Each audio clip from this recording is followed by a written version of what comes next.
Hey there, storytellers and story lovers. This is Ben 10 What If. Prepare yourselves for today's incredible narrative. What if Ben 10 joined the Straw Hat Pirates? A quick reminder, your likes, comments, and subscriptions are the fuel that keeps this channel running. Thank you for being awesome. Let's begin this journey together. Chapter 1, Worlds Collide. Ben Tennyson skidded across the rooftop, his sneakers scraping against rough concrete as he narrowly avoided another blast of crackling energy. San Francisco's skyline glowed orange in the sunset behind him, but he had no time to appreciate the view. Getting tired, Ben Tennyson? Professor Kronos called out, his metallic exoskeleton whirring as he advanced. The scientist's once normal lab coat had been modified with glowing circuitry, and the dimensional displacement device on his chest pulsed with dangerous energy. All your transformations, all your aliens, and you're still just a boy running away. Who's running? Ben shot back, activating the Omnitrix on his wrist. The familiar green holographic display popped up, and he scrolled through his alien options with practiced speed. I'm just giving you room to embarrass yourself. Kronos fired another blast that Ben rolled away from, feeling the heat pass inches from his face. The attack hit an air conditioning unit, which exploded in a shower of sparks and steam. Dude, property damage much? Ben slammed his palm down on the Omnitrix. Green light enveloped his body as the transformation took hold. Let's see how you handle Heat Blast. The fiery alien form materialized where Ben had stood, flames licking across his molten rock body. Without hesitation, Heat Blast thrust his palms forward, sending a torrent of flames toward Kronos. The professor activated a shield from his exoskeleton, deflecting most of the fire but still staggering backward. Interesting, Kronos said, adjusting something on his wrist. But predictable. Predictable? I'll show you predictable. Heat Blast launched himself into the air on a platform of fire, circling around to attack from above. Kronos tracked him with calculating eyes. Your transformations have limits, Ben. I've studied them all. I've been preparing for this encounter for years. Heat Blast dive-bombed toward Kronos, preparing to unleash a massive fireball, when the professor's chest device began to pulse erratically. What the? Kronos looked down in alarm. No, not now. The calibration sequence isn't complete. The device emitted a high-pitched whine that made Heat Blast pause mid-attack. A sphere of swirling energy began expanding from Kronos' chest. What did you do? Heat Blast demanded, trying to back away but finding himself being pulled toward the growing vortex. This isn't my doing. Kronos shouted over the deafening hum. Something's interfering with the dimensional displacement field. It's becoming unstable. The vortex expanded rapidly, its edges crackling with lightning-like energy. Heat Blast tried to escape by shooting fire from his hands for propulsion, but the pull was too strong. If this thing collapses with us inside it, Kronos didn't finish his sentence as the vortex suddenly contracted, then exploded outward in a blinding flash of light. Heat Blast felt himself being stretched in impossible directions, his fiery form dissipating as the Omnitrix timed out at the worst possible moment. The last thing Ben saw was Kronos being pulled in a different direction through the ruptured dimensional corridor, screaming as he disappeared into the void. Then everything went black. Cold water splashed over Ben's face, jolting him awake. He sat up with a gasp, coughing and sputtering. Ugh, what hit me? He groaned, blinking water from his eyes. His clothes were soaked, and sand stuck to his arms and legs. The Omnitrix seemed intact on his wrist, but was currently in recharge mode, its face glowing a dull red. Ben finally focused on his surroundings and froze. This definitely wasn't San Francisco. He sat on a beach with blindingly white sand.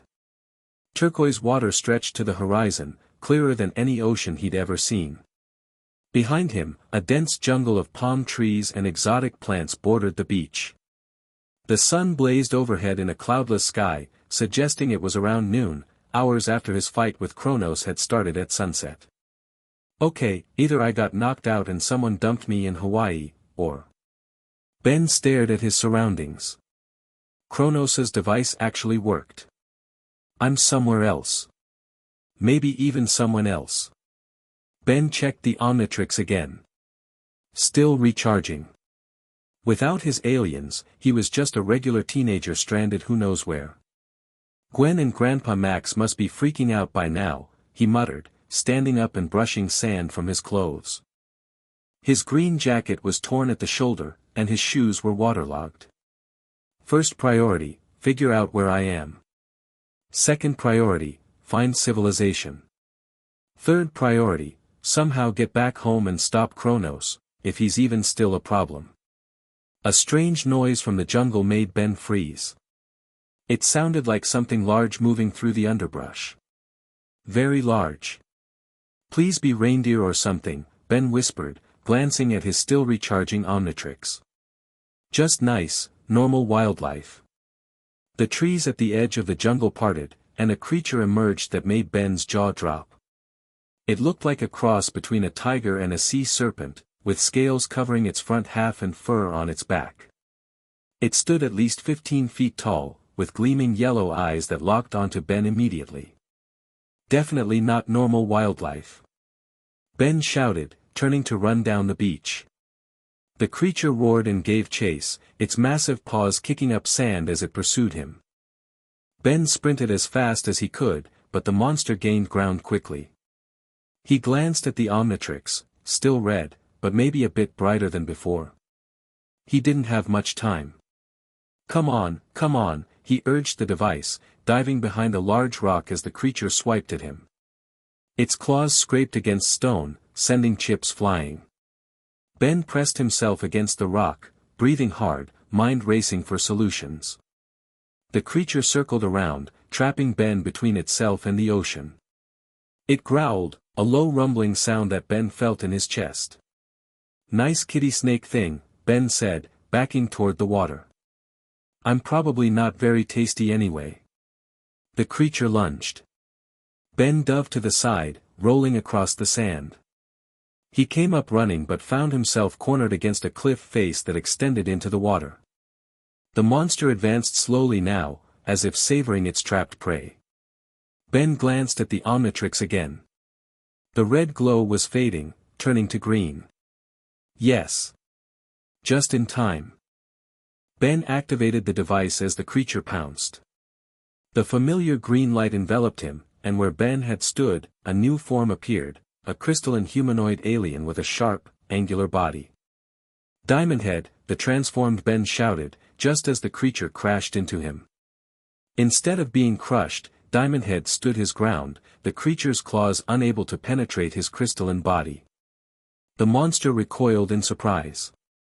My turn, Diamond Head said, shifting his arm into a sharp blade. When the creature lunged again, he slashed across its snout, drawing a pained roar.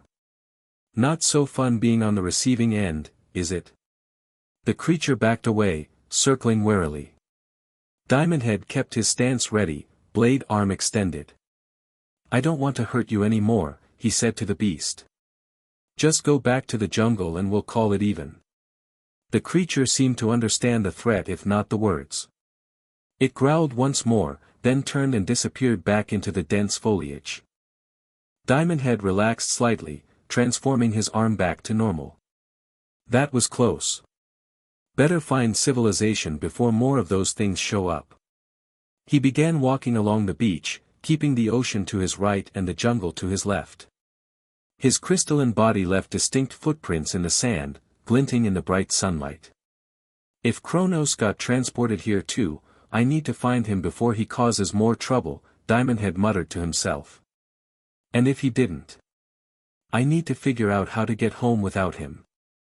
After walking for about half an hour, Diamond Head spotted something in the distance, a column of smoke rising above the trees. That has to be people, he said excitedly, picking up his pace. As he approached, he realized the smoke was coming from a small settlement on the other side of the island. But before he could reach it, the Omnitrix began beeping. No, not now. Diamond Head groaned as green light surrounded him again, returning him to his human form. At least I'm close to what looks like civilization. Ben continued toward the settlement with renewed caution. Without his alien forms, he was vulnerable again. The jungle beside him still rustled with unknown creatures. As he rounded a bend in the shoreline, Ben finally got a good look at the settlement, and stopped dead in his tracks. "That's not normal," he whispered. The settlement was actually a small port with a single ship docked there. But it wasn't any kind of ship Ben recognized from his time.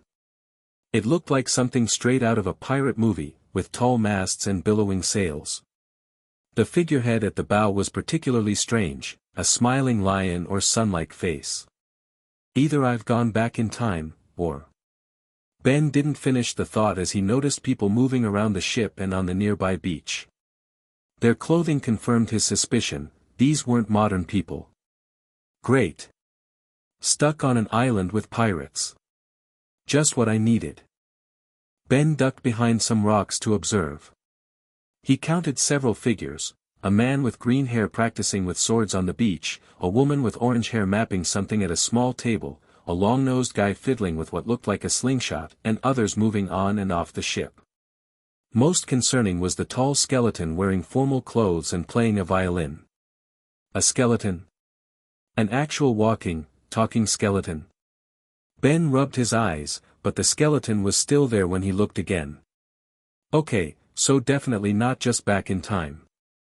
This is some other dimension entirely. Before Ben could decide on his next move, a tremendous crash came from the jungle behind him. Birds scattered into the air, and trees shook violently. Whatever was coming was much bigger than the creature he'd encountered earlier. The pirates on the beach turned toward the noise, instantly on alert. The green-haired swordsman grabbed his weapons, while a blond man in a suit emerged from the ship. A small furry creature, was that a raccoon wearing a hat, peeked out from behind a barrel. What now? Ben muttered, checking the Omnitrix. It was still recharging, the face glowing red. Come on, I need you. The trees at the jungle's edge exploded outward as a massive beast charged onto the beach. It looked like a rhinoceros but with the scales of a fish and 6 legs instead of 4. It was easily the size of a bus and seemed extremely angry. The pirates immediately sprang into action. The swordsman drew 3 blades, somehow holding one in his mouth. The blond man's leg began to glow as he spun in place. A young man in a red vest and straw hat stretched his arm, literally stretched it like rubber, to grab onto a tree branch. These people aren't normal either, Ben realized, watching in amazement. The monster charged directly toward where Ben was hiding. He tried to scramble away, but his foot slipped on the wet rocks, sending him tumbling into plain view of both the monster and the pirates. "Hey, who's that kid?" shouted the orange-haired woman. "Look out," called the straw hat guy. The monster bore down on Ben, who frantically slapped at the Omnitrix. "Work, you stupid watch. Work." Green light flashed just as the creature reached him. Where Ben had stood, a massive 4-armed red alien now braced against the charging monster. 4 arms. Ben shouted, catching the beast's horns with his upper set of hands. The creature's charge drove him backward, feet digging trenches in the sand, but 4 arms held firm. With a grunt of effort, he lifted the entire creature and flipped it onto its side. The pirates froze in shock. "What the hell?" the swordsman exclaimed, sword still ready. 4 arms wasn't finished. As the creature struggled to right itself, he grabbed one of its middle legs and began to spin, using the monster's own momentum. After several rotations, he released it, sending the beast flying back into the jungle with a tremendous crash. "And stay there." 4 arms shouted after it, dusting his hands off. He turned to find all the pirates staring at him with expressions ranging from shock to excitement to suspicion. Hi." 4 arms offered with an awkward wave of his lower right hand. The straw hat guy was the first to respond, with a massive grin that stretched across his entire face. "That was awesome," he shouted, bouncing in place. "How did you do that? Are you a devil fruit user?" What kind of power is that? Can you join my crew? Luffy, the orange-haired woman scolded. Don't just invite strange red four-armed monsters to join us. But Nami, did you see how strong he is? He threw that Sea King like it was nothing. The Straw Hat guy, apparently named Luffy, was practically vibrating with excitement. For arms raised all four hands in a calming gesture. Hold on, I'm not a monster. Well, I am right now, but I'm actually, the Omnitrix symbol on his shoulder began beeping, cutting him off. Green light flashed again, and Ben returned to his human form, standing awkwardly before the stunned pirates. A human, he finished lamely. The silence that followed was deafening. Ben gave a small wave. Hi. I'm Ben. Ben Tennyson. And I'm, kinda lost. 15 minutes later, Ben sat on the deck of the pirate ship, which he'd learned was called the Thousand Sunny, surrounded by the most unusual crew he'd ever encountered. They'd invited him aboard after his transformation back to human form, though some seemed more eager than others. So you're saying that Watch lets you turn into different creatures? Asked the long-nosed guy, who'd introduced himself as Usopp. He peered suspiciously at the Omnitrix. That's hard to believe. Says the guy traveling with a talking skeleton and a raccoon dog, Ben replied. I'm a reindeer, protested the small furry creature named Chopper. A reindeer who ate the human fruit. Right. Sorry, Ben apologized. Where I come from, we don't have talking reindeer or stretchy people or living skeletons. Yo-ho-ho-ho. We are quite the unusual bunch, aren't we? Laughed Brooke, the skeleton musician. Though I'm curious, may I see your underwear? Brooke, scolded Nami, hitting him on the skull with her fist. Don't be creepy. She turned back to Ben. So you're from another world? Like, not just another island but a completely different reality? Ben nodded. I was fighting this villain called Professor Kronos. He built a device to travel between dimensions, but something went wrong with it. There was this explosion of energy, and next thing I knew, I woke up on your beach. Robin, the dark-haired woman who'd been quietly observing, spoke up. Fascinating. Multidimensional travel is something I've only read about in ancient texts. Most considered it theoretical. It's definitely real, Ben said. And now I'm stuck here until I can find a way back. The professor got pulled into the vortex too, but I don't know if he ended up here or somewhere else entirely. Luffy, who'd been uncharacteristically quiet while stuffing his face with meat, suddenly pointed at Ben. So you can turn into different monsters with different powers? Show us another one. Luffy, don't be rude, Sanji, the blonde cook, admonished while setting down a plate of food in front of Ben. The kid's been through enough today. Eat up, you look like you need it. Ben's stomach growled in response.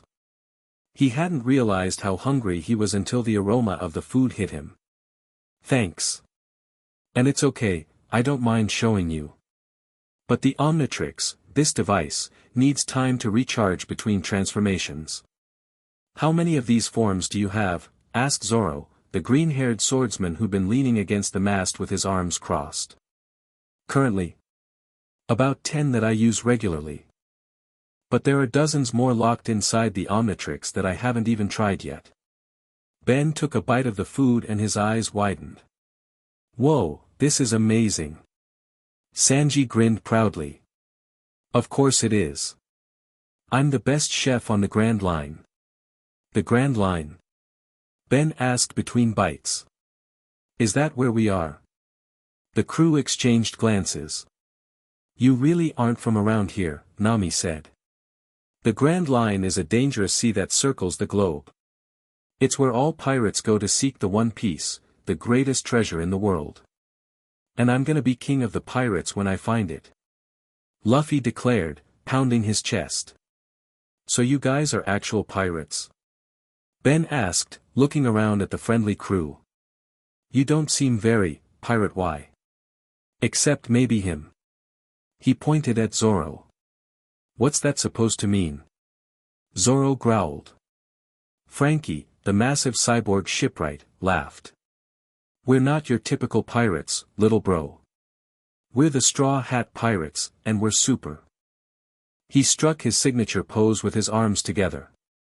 "We don't pillage or hurt innocent people," explained Chopper.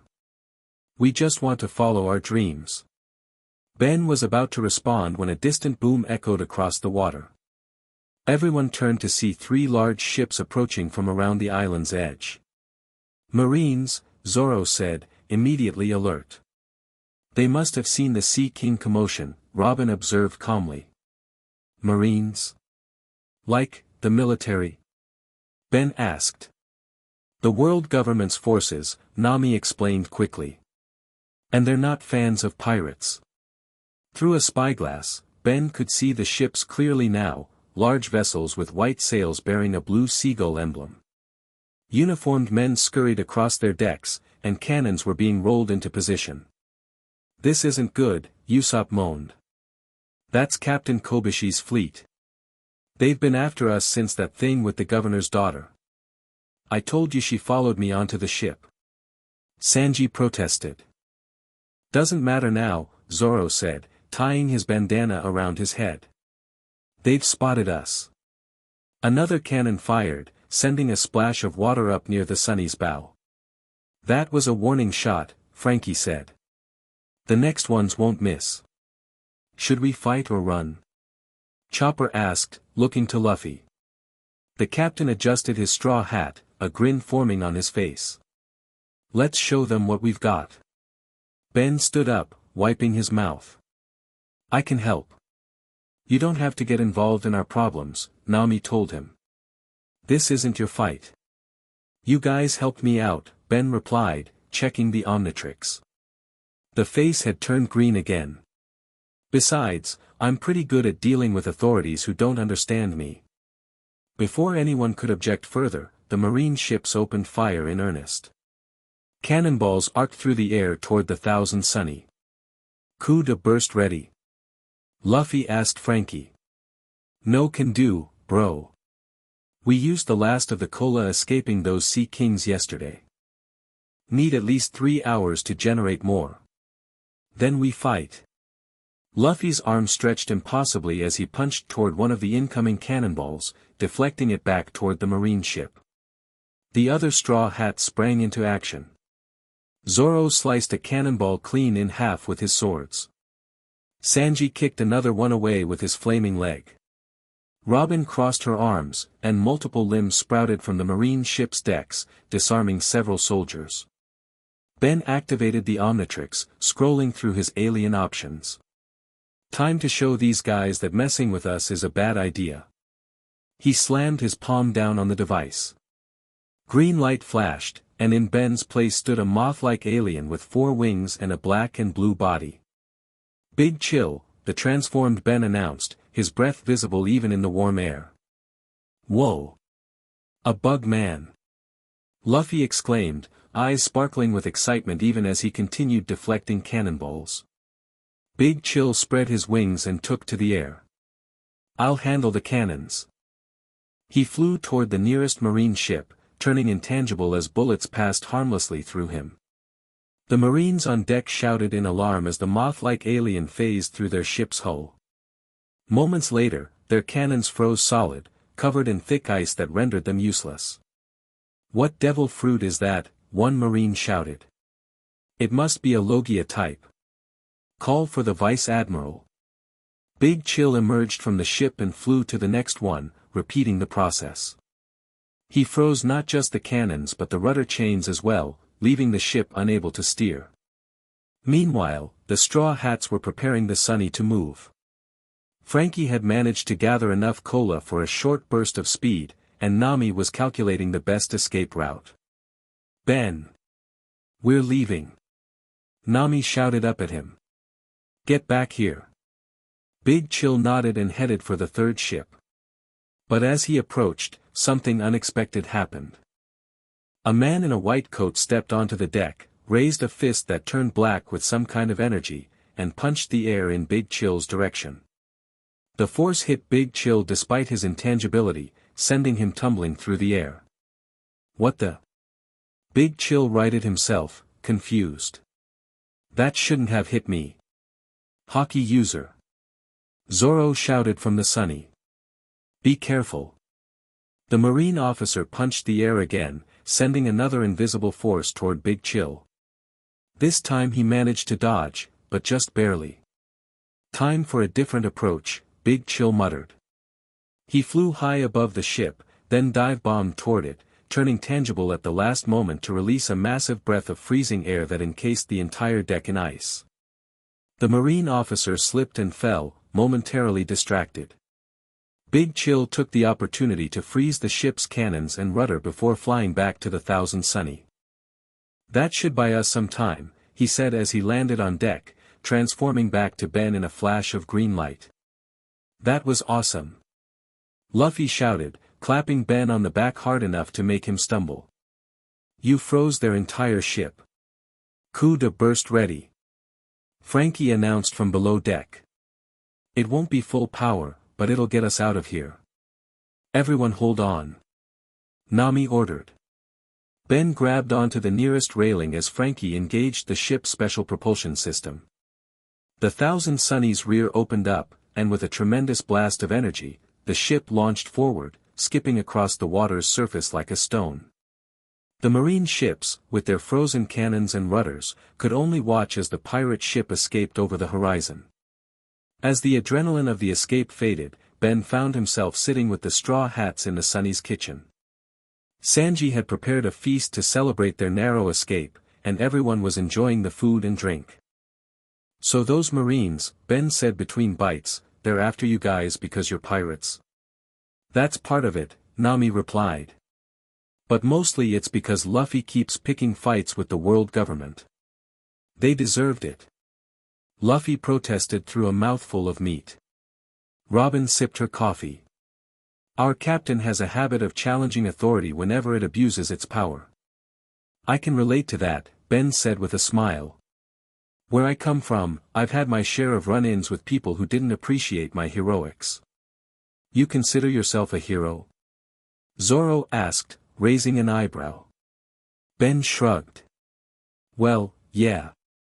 I use the Omnitrix to help people, stop bad guys, save the world. You know, hero stuff. Like a Marine? Chopper asked innocently. No, not like them, Ben said.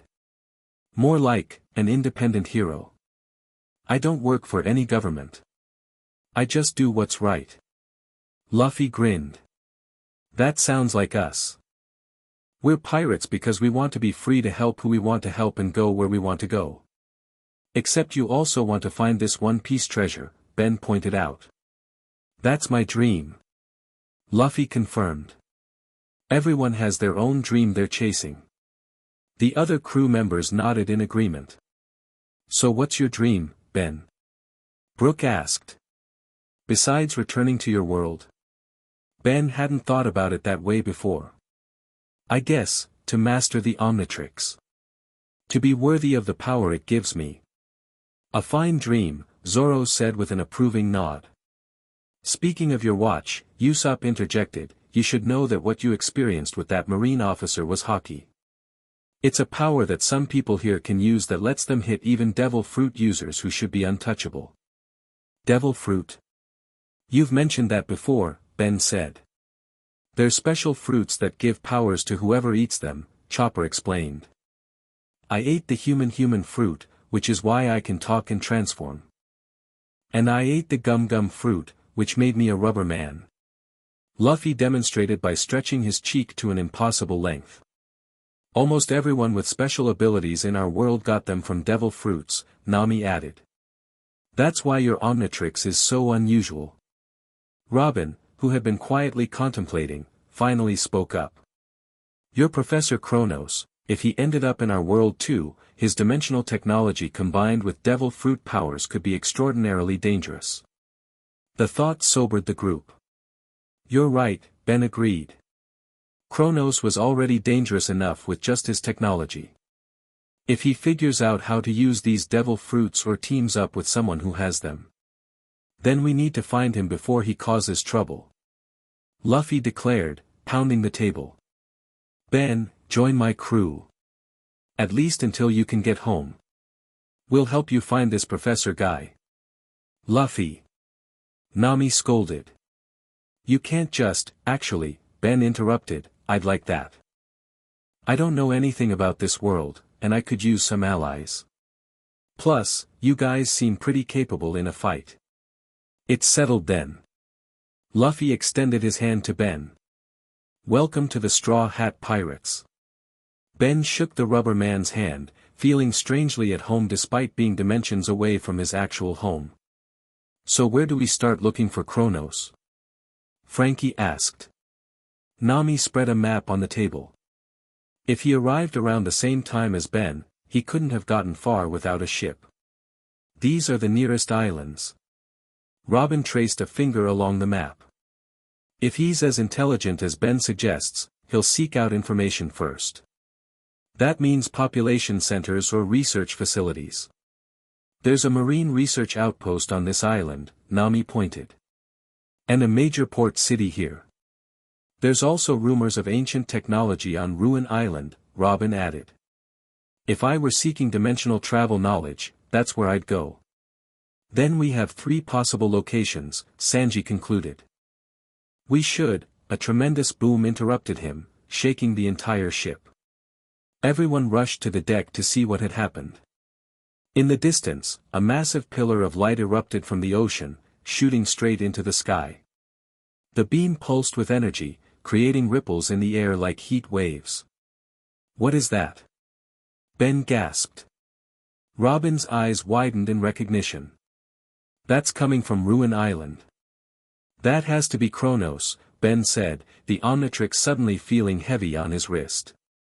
That energy signature looks just like his dimensional device. Luffy adjusted his straw hat, his expression serious for once. Nami, set course for Ruin Island. Frankie, get the Sunny ready for anything.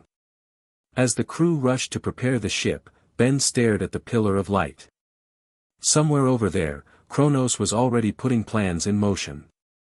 Plans that could threaten not just this world, but Ben's world too. Don't worry, Zoro said, coming to stand beside him. We've faced worse odds. Have you faced someone trying to tear apart the fabric of multiple realities? Ben asked. Zoro grinned fiercely. Not yet. But there's a first time for everything. As the Thousand Sunny changed course toward the light, Ben couldn't help but feel that his adventure in this strange world was just beginning. With the Omnitrix on his wrist and his new pirate allies by his side, he was ready to face whatever Kronos had planned. But even he couldn't have predicted just how complicated things were about to become. The journey to Ruin Island took the better part of a day. During that time, the pillar of light faded, but occasional pulses of energy could still be seen flashing above the island. Ben spent the time getting to know his new allies better and learning more about the world he'd found himself in. Usopp showed him around the Thousand Sunny, explaining the ship's various features with obvious pride. Frankie built her after our first ship, the Going Merry, couldn't sail anymore. The Sunny can do things most ships can only dream of. Like what? Ben asked as they climbed to the crow's nest. Well, you've seen the coup de burst. But there's also the soldier dock system, which houses mini-vehicles, and the Jaen cannon for serious firepower. Ben whistled, impressed. Sounds like something out of a sci-fi movie. A what? Usopp asked, confused. Never mind, Ben said quickly, realizing this world might not have the same entertainment as his. It just sounds really advanced. Frankie's a genius when it comes to machines, Usopp confirmed. Almost as much as I'm a genius at sniping. He puffed out his chest proudly. Later, Ben found himself helping Sanji in the kitchen, peeling potatoes for dinner. So you fight by kicking? Ben asked, watching as the chef expertly chopped vegetables at lightning speed. That's right, Sanji replied. A chef's hands are his life. I'd never risk damaging them in battle. Makes sense, Ben said. Some of my aliens have their own fighting styles too. For Arms uses his strength, XLR-8 uses speed, Diamond Head uses his crystal shards. How many of these aliens do you have? Like I said before, about 10 that I use regularly. But the Omnitrix contains DNA from thousands of species across the universe. Sanji paused his chopping. Across the universe? You mean there are other worlds beyond even your dimension? Ben nodded.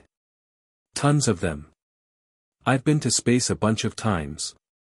Met aliens from all over the galaxy. That's hard to believe, Sanji admitted. But after seeing you transform, I suppose anything's possible. By sunset, the Thousandth Sunny was approaching Ruin Island. From a distance, it looked deceptively peaceful, a small, densely forested island with ancient stone structures visible on its highest point. But as they drew closer, Ben could feel something was off. The air feels charged, Robin observed, standing at the ship's bow with Ben and Luffy. Like before a lightning storm. Ben nodded. It's residual dimensional energy. Kronos has definitely been messing with his device here. I don't see any other ships, Luffy said, shading his eyes as he looked toward the island's small harbor. He might have found local allies with their own transportation, Ben suggested. Or he could have hijacked something. Nami joined them, compass in hand. The needle's going crazy. Whatever's happening on that island is affecting the magnetic field. That can't be good, Ben muttered. As they prepared to drop anchor, Zoro spotted something through his telescope. Movement in the ruins. Looks like people, and they're digging or building something. Let me see, Ben said. Zoro handed him the telescope, and Ben focused on the distant ruins.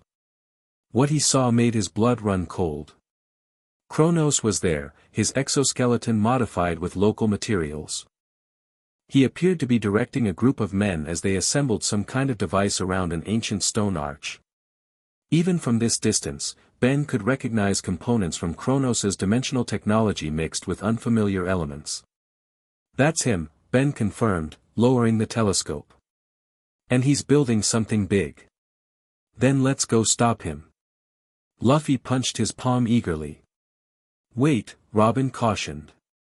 We should observe first. If he's tampering with dimensional forces, rushing in could make things worse. Robin's right, Ben agreed. Plus, I need to know what he's planning before we confront him. They decided on a stealthy approach. The Sunny would anchor in a hidden cove, and a small team would infiltrate the ruins to gather intelligence. Ben, naturally, would be part of the infiltration team, along with Robin, Zoro, and Sanji. Luffy grudgingly agreed to stay with the ship as backup, only after Nami pointed out that his tendency to shout and charge into situations would compromise their stealth. As night fell, Ben activated the Omnitrix. I'll go as Big Chill. I can turn invisible and phase through solid objects, perfect for recon. No, Robin said. If Kronos knows you're aliens, he might have ways to detect them. Better for you to stay human until we need your powers. Ben hadn't considered that. Good point. Human it is. They took a small boat to shore, beaching it in a secluded cove away from the main harbor. The island was eerily quiet as they made their way through the dense jungle toward the ruins.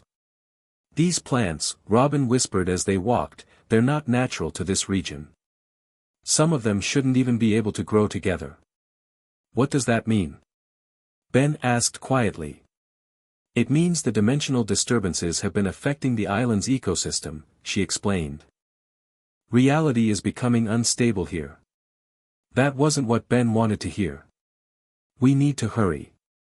As they approached the ruins, they could hear voices and see lights ahead. The team slowed, moving more carefully now. They crouched behind a fallen column at the edge of a clearing. In the clearing, Kronos and his men had set up a base camp around the ancient stone arch. Floodlights illuminated the area as workers continued assembling the device. Ben could now see more clearly what they were building, a much larger version of Kronos's original dimensional displacement device, integrated with the ancient arch. But what caught Ben's attention was the strange fruit sitting on a pedestal near Kronos.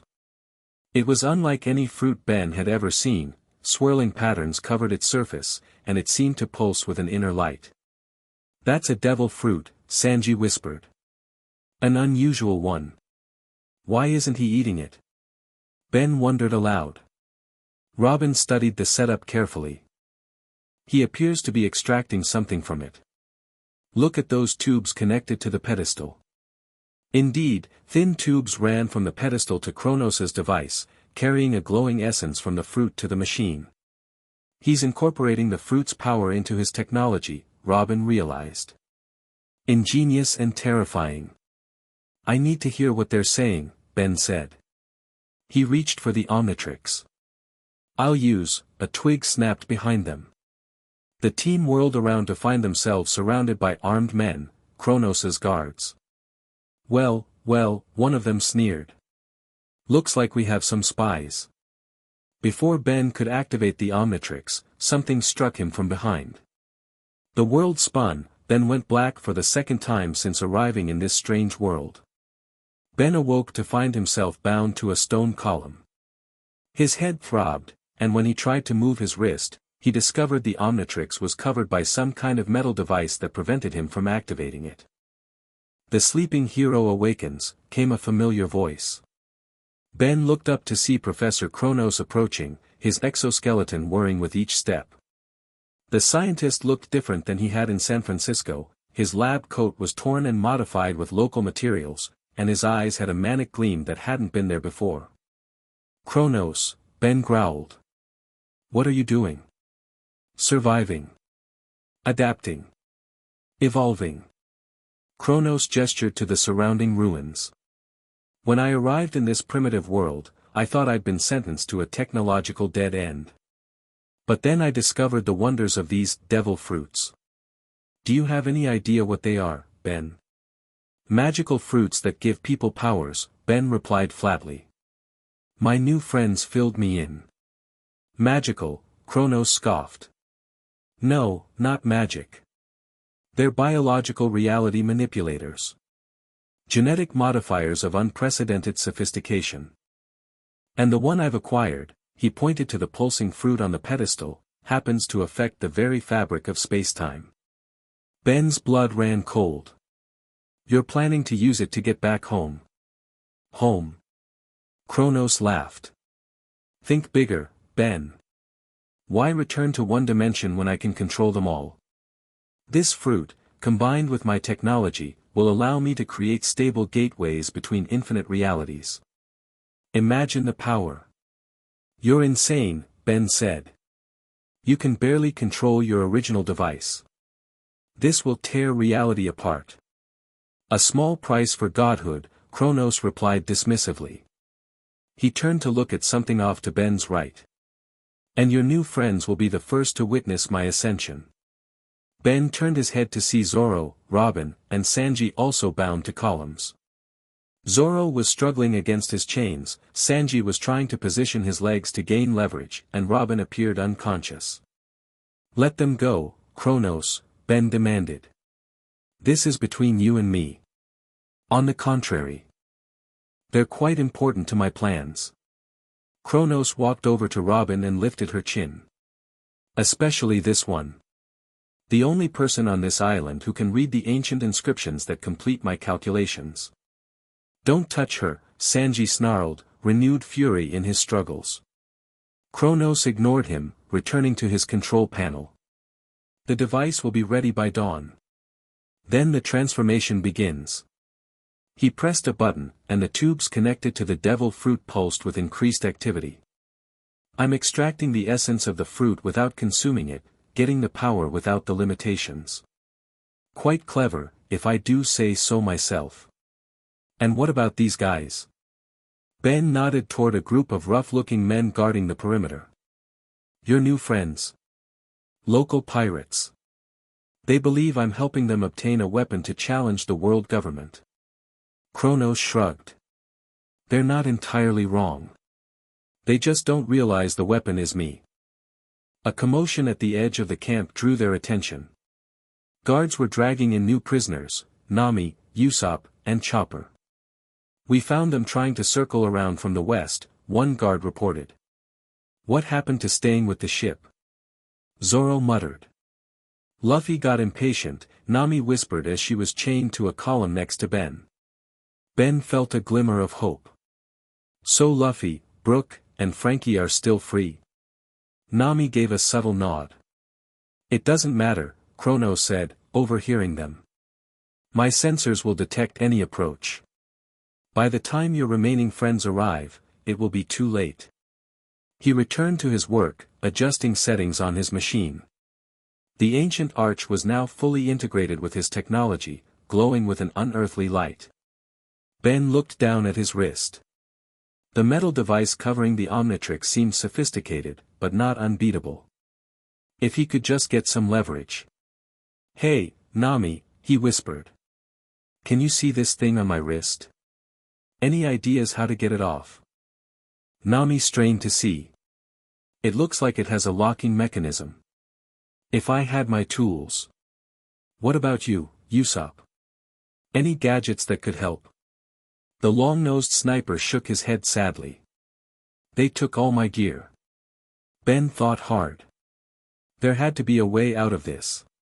His eyes scanned the camp, looking for anything that might help. That's when he noticed something odd about the trees at the edge of the clearing. They seemed to be moving. No, not the trees themselves, but something in them. Something green. Zoro had noticed it too. A small smile played at the corner of his mouth. Chronos. Ben called out, trying to keep the professor's attention away from the trees. So what happens after you become this god of yours? What's the point? Chronos turned, seemingly pleased to have a chance to monologue. The point, Ben, is power beyond imagination. Access to infinite resources, infinite knowledge, infinite possibilities. I'll be able to rewrite reality itself. Sounds boring, Ben replied with a deliberate yawn. I mean, where's the challenge if you can just change the rules whenever you want? Chronos' face darkened. You never did appreciate the bigger picture, did you? Always content to play the small-time hero with your little watch. At least I've got friends, Ben shot back.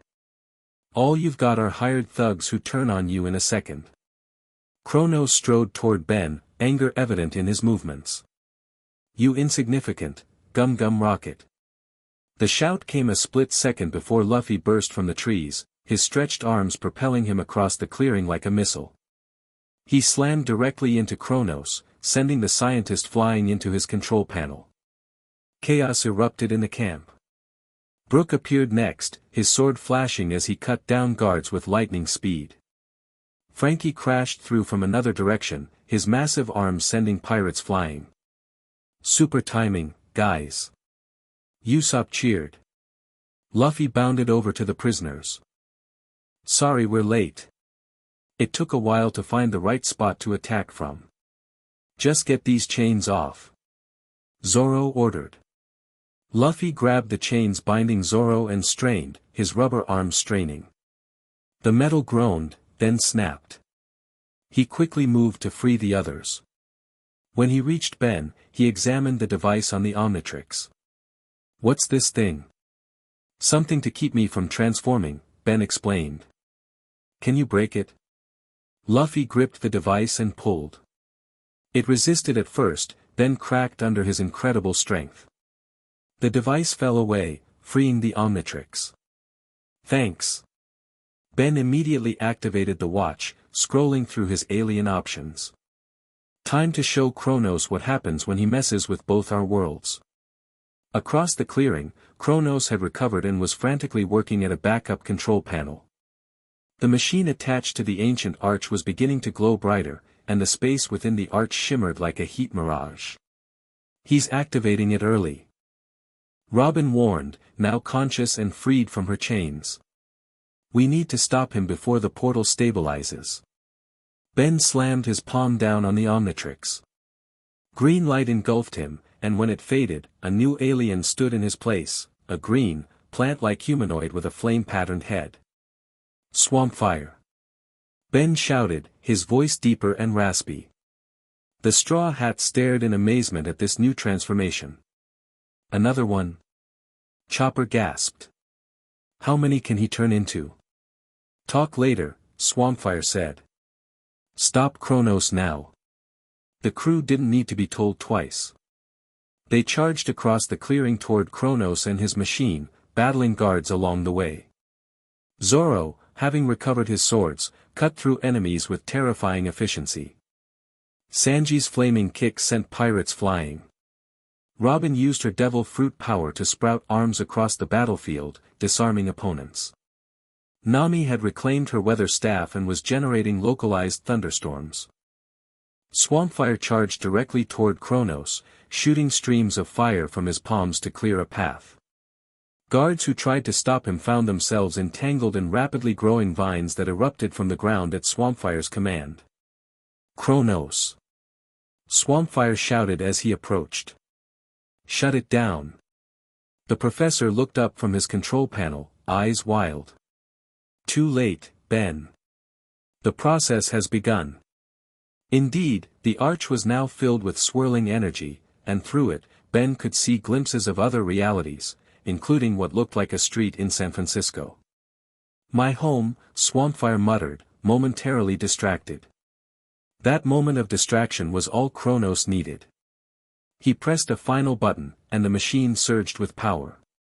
The devil fruit on the pedestal seemed to collapse in on itself, its essence completely drained into the device. The ground began to shake. The air around the arch rippled and tore like fabric. Through the growing portal, more worlds became visible, countless realities stacked upon each other. Yes. Kronos exulted. It's working. The multiverse opens before me. Swampfire turned to the Straw Hats, who had fought their way to the machine. We need to destroy that thing. On it. Frankie aimed his arm, which opened to reveal a cannon. Weapons left. The blast hit the control panel, sending sparks flying. But instead of shutting down, the machine seemed to increase in power. Fools! Kronos laughed. You've only accelerated the process. The portal expanded, stretching beyond the confines of the arch. Reality itself seemed to bend around it, trees and rocks distorting as if viewed through warped glass. This isn't good, Swampfire said, backing away. If that portal keeps growing, it could tear this whole dimension apart. Robin examined the machine quickly. The power source, it's the extracted devil fruit essence in those containers. She pointed to glowing canisters attached to the base of the arch. Luffy didn't hesitate. I'll destroy them. He wound up his arm for a powerful punch. No. Robin stopped him. A direct impact might cause an explosion that would make things worse. We need to disrupt the flow gradually. Swampfire thought quickly. I've got an idea. Frankie, can you modify the machine to reverse the flow? The cyborg shipwright examined the controls.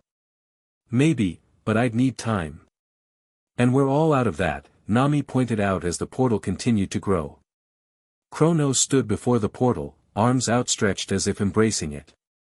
Come to me, power of the multiverse. Tendrils of energy began to flow from the portal toward him, wrapping around his exoskeleton.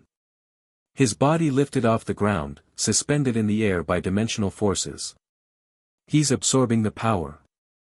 Swampfire realized. We have to stop him now. The Omnitrix symbol on Swampfire's chest suddenly began to beep rapidly. A voice emerged from it, but not the usual timeout warning. Dimensional anomaly detected. Emergency protocol activated. What? Swampfire looked down in surprise. The Omnitrix has never done that before. A green scanning beam shot out from the Omnitrix, analyzing the portal and Kronos. The scan completed, and the voice spoke again. Multiversal breach detected. Initiating containment protocol. Swampfire felt the Omnitrix taking control, cycling through transformations automatically. The green light enveloped him again, but this time he had no input on what he would become. When the light faded, Ben had transformed into an alien he'd never used before, a humanoid figure with a body that seemed made of living cosmic energy, star-like particles swirling within a contained field. "Whoa," the new alien said, his voice resonating with a strange echo. "What am I?" The Omnitrix must have unlocked a new form to deal with the dimensional crisis, Robin theorized, staring in awe. The new alien examined his hands, which glowed with cosmic energy. "I think you're right. Let's call this one Alien X." No, that didn't sound right. The name came to Ben immediately, as if the Omnitrix was feeding it directly to his consciousness. "Celestialsapian," he corrected. "I'm a Celestialsapian." Knowledge flooded Ben's mind, understanding of dimensional forces, the multiverse, reality itself. This alien form existed partially outside normal spacetime, capable of manipulating the very fabric of reality. "Everyone, get back," Ben ordered, his voice carrying unusual authority. The Straw Hats retreated as Ben approached the expanding portal and Kronos, who was still absorbing energy from it. "What is this?" Kronos demanded, seeing Ben's new form. "Another transformation won't save you now, Ben. I'm becoming one with the multiverse." "No, you're tearing it apart," Ben replied calmly. He raised his hands, and cosmic energy flowed from them, surrounding the portal. Kronos laughed. "You think you can contain this power?" "I've calculated every variable, considered every, except the Omnitrix," Ben interrupted. "It's not just a transformation device. It's the most sophisticated piece of technology in my universe, designed by the most intelligent being in 5 galaxies. And right now, it's telling me exactly how to stop you." Ben focused his Celestialsapian powers, creating a containment field around the portal. The wild energy began to stabilize, the violent fluctuations slowing. "No." Kronos tried to pull more power from the portal, but Ben's containment field was cutting him off. "You can't do this. I was so close." "It's over, Kronos." Ben began compressing the portal, forcing it back into the arch. "Your experiment ends here." With a gesture, Ben directed a stream of cosmic energy at Kronos, separating him from the dimensional power he'd absorbed. The scientist fell to the ground, his exoskeleton sparking and failing. "The device," Ben said to Frankie. "Destroy it now, while I'm containing the portal." Frankie nodded and aimed both arms at the machine. Radical beam. A powerful energy blast shot from his palms, striking the machine at its core. The devil fruit containers shattered, releasing their energy in a controlled manner thanks to Ben's containment field. The portal began to collapse in on itself, shrinking back to the size of the arch, then smaller still. Reality around it started to normalize, the distortions fading. As the last of the portal energy dissipated, Ben felt the Omnitrix timing out.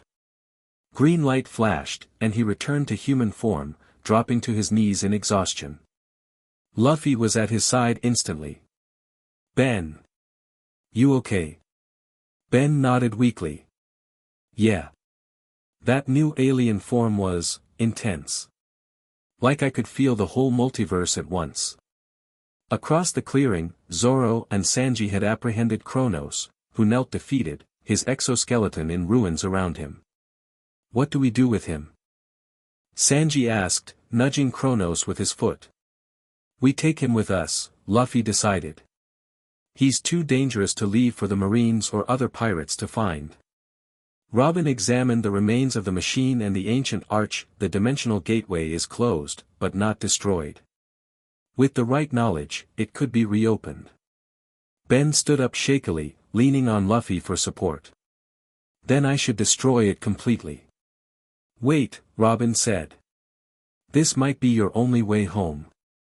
Ben looked at the arch thoughtfully. "You're right. But we can't risk Kronos or someone else using it again." Frankie stepped forward. "I think I can modify what's left to create a one-time portal. Enough to get you home, then it would burn itself out completely." "You could do that?" Ben asked hopefully. Frankie grinned. "It'll be super complicated, but yeah, I think so." Give me a day or two to work on it. Then it's decided, Luffy announced. We take Kronos prisoner, Frankie fixes the portal thing to send Ben home, and then we celebrate with a feast. The Straw Hats cheered in agreement. Even in the face of near-dimensional catastrophe, their spirits remained unshakable. As dawn broke over the island, Ben looked at his new friends with mixed emotions. He was glad to have a way home, but in the short time he'd known them, the Straw Hat Pirates had made quite an impression on him. You know, he said as they headed back to the Thousand Sunny, Kronos bound and being dragged by Zoro, I still have some time before I go home.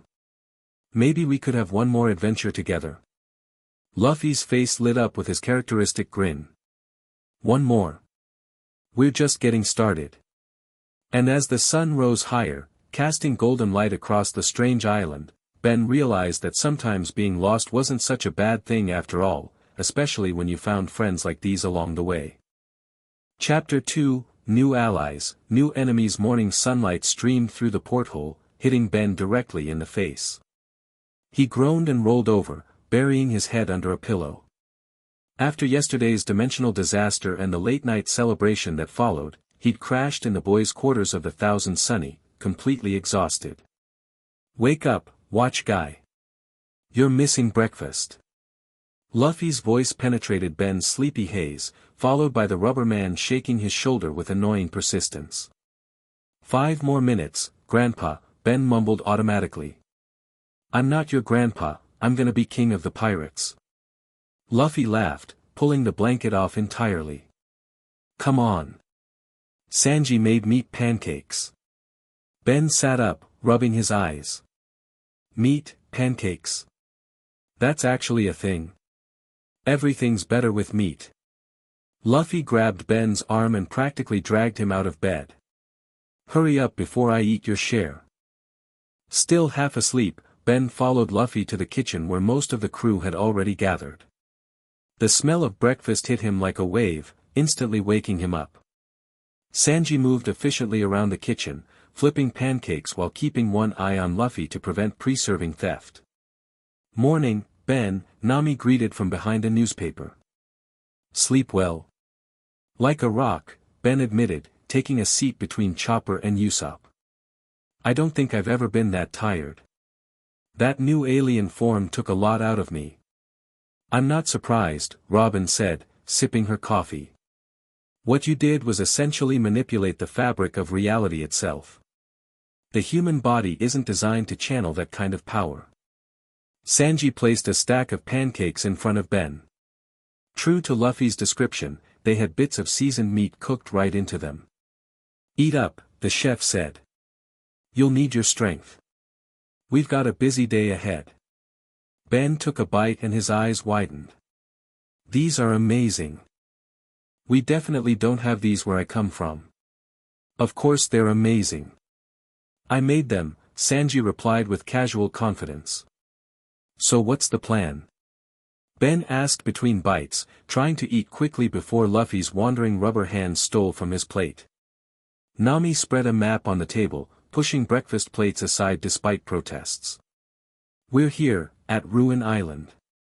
Frankie says he needs at least 2 days to modify the dimensional portal to get you home safely. I'd prefer 3, Frankie added as he entered the kitchen. This isn't exactly standard shipwright work. One mistake and we could send you to the wrong dimension or tear you apart at the molecular level. Take your time, Ben said quickly. I'm in no rush to be molecularly torn apart. Robin pointed to a spot on the map. Meanwhile, we need to figure out what Kronos was planning. The machine was destroyed, but his research might still exist somewhere. Already on it, Usopp said proudly. I searched his stuff while he was passed out in the brig. Found these. He pulled out several crumpled papers with complex diagrams. Robin examined them with interest. These appear to be calculations for combining devil fruit powers with his dimensional technology. But they reference other documents, a complete set of research notes that must be elsewhere. Did anyone ask Kronos? Ben suggested. Zoro snorted from his position leaning against the wall. He's not exactly in a sharing mood. Just keeps muttering about, so close, and godhood denied. Typical villain stuff, Ben said with a dismissive wave. But we should figure out if he was working with anyone else. He mentioned local pirates, but it seemed like he had bigger connections. According to these notes, Robin continued, he was in contact with someone at a marine research facility. There are references to exchanging information about devil fruit extraction methods. Marines? Luffy perked up. Let's go beat them up. Nami sighed. We can't just charge into a marine base without a plan, Luffy. Why not? Always worked before, Luffy replied through a mouthful of stolen pancake. Because this time we need information, not just a fight, Nami explained patiently. We need to be strategic. Ben finished his breakfast, thinking over the situation. What if we infiltrate the base? Just a small team, in and out before they know we're there. I like how this kid thinks, Zoro said with a grin. It could work, Robin agreed. If we identify which facility it is, I could forge documentation to get us inside. Nami studied the map again. Based on these coordinates in Kronos' notes, it must be the G9 research station. It's relatively small, used primarily for scientific studies rather than military operations. Perfect, Ben said, feeling a plan coming together. Robin and I could go in posing as researchers. With the Omnitrix, I can transform into whatever we need to get past security. I should go too, Nami added. I'm good at stealing things without being noticed. And you'll need muscle if things go wrong, Sanji volunteered immediately. Hold on, Frankie interrupted. What about Kronos? We can't leave him unguarded on the ship. I'll stay, Zoro said. Anyone tries anything, they'll regret it. Me too, Chopper added. I want to study his technology more. It might help us understand what he was trying to do. Luffy pouted. What about me? Everyone exchanged glances. Sending Luffy on a stealth mission was like bringing a bull to a china shop. Captain, Nami said diplomatically, we need you to guard the ship with Zoro. This is our only way to get Ben home, remember? Luffy considered this, then nodded seriously. Right. I'll protect the ship and Kronos and the portal thingy. Then it's settled, Ben said, standing up with renewed energy. Robin, Nami, Sanji, and I will infiltrate the marine research station. How soon can we be ready? Robin stood as well. Give me an hour to prepare the necessary documents. We'll need to acquire appropriate clothing, too. Leave the disguises to me, Nami said with a wink. I know just what we'll need. As the crew dispersed to prepare for the mission, Ben stepped out onto the deck. The morning air was fresh and salty, the sun bright overhead. Despite being stranded in another dimension, Ben felt strangely energized. There was something about the straw hats that made every challenge feel like an adventure rather than a crisis. Leaning against the railing, Ben stared out at the ocean. This world was so different from his own, yet there was something familiar about it too, the constant fight between those with power and those seeking freedom. Penny for your thoughts. Robin's voice broke his reverie as she joined him at the railing. Just thinking about how weird it is being here, Ben admitted. Yesterday I was fighting Kronos in San Francisco, and now I'm planning to infiltrate a military base with a crew of pirates from another dimension. Robin smiled. Life has a way of taking unexpected turns. Though I imagine yours takes more than most, given your abilities. The Omnitrix does tend to complicate things, Ben agreed, glancing at the device on his wrist. But it's led me to some amazing experiences, and people. Your family must be worried about you. Ben nodded soberly. My cousin Gwen and Grandpa Max, they're probably turning the world upside down looking for me. They've seen me disappear before, but never like this. We'll get you back to them, Robin assured him. Though I have to admit, the crew has taken a liking to you already. Especially Luffy. Really? How can you tell? Robin chuckled. He offered you food from his own plate last night. For Luffy, that's practically a blood oath of brotherhood. Ben laughed, remembering how Luffy had enthusiastically pushed a piece of meat onto his plate during the celebration, then immediately looked like he regretted it before bravely standing by his decision. I like you guys too, Ben admitted. You remind me of my team back home. Different abilities, different personalities, but somehow it all works together. That's Luffy's special talent, Robin said softly.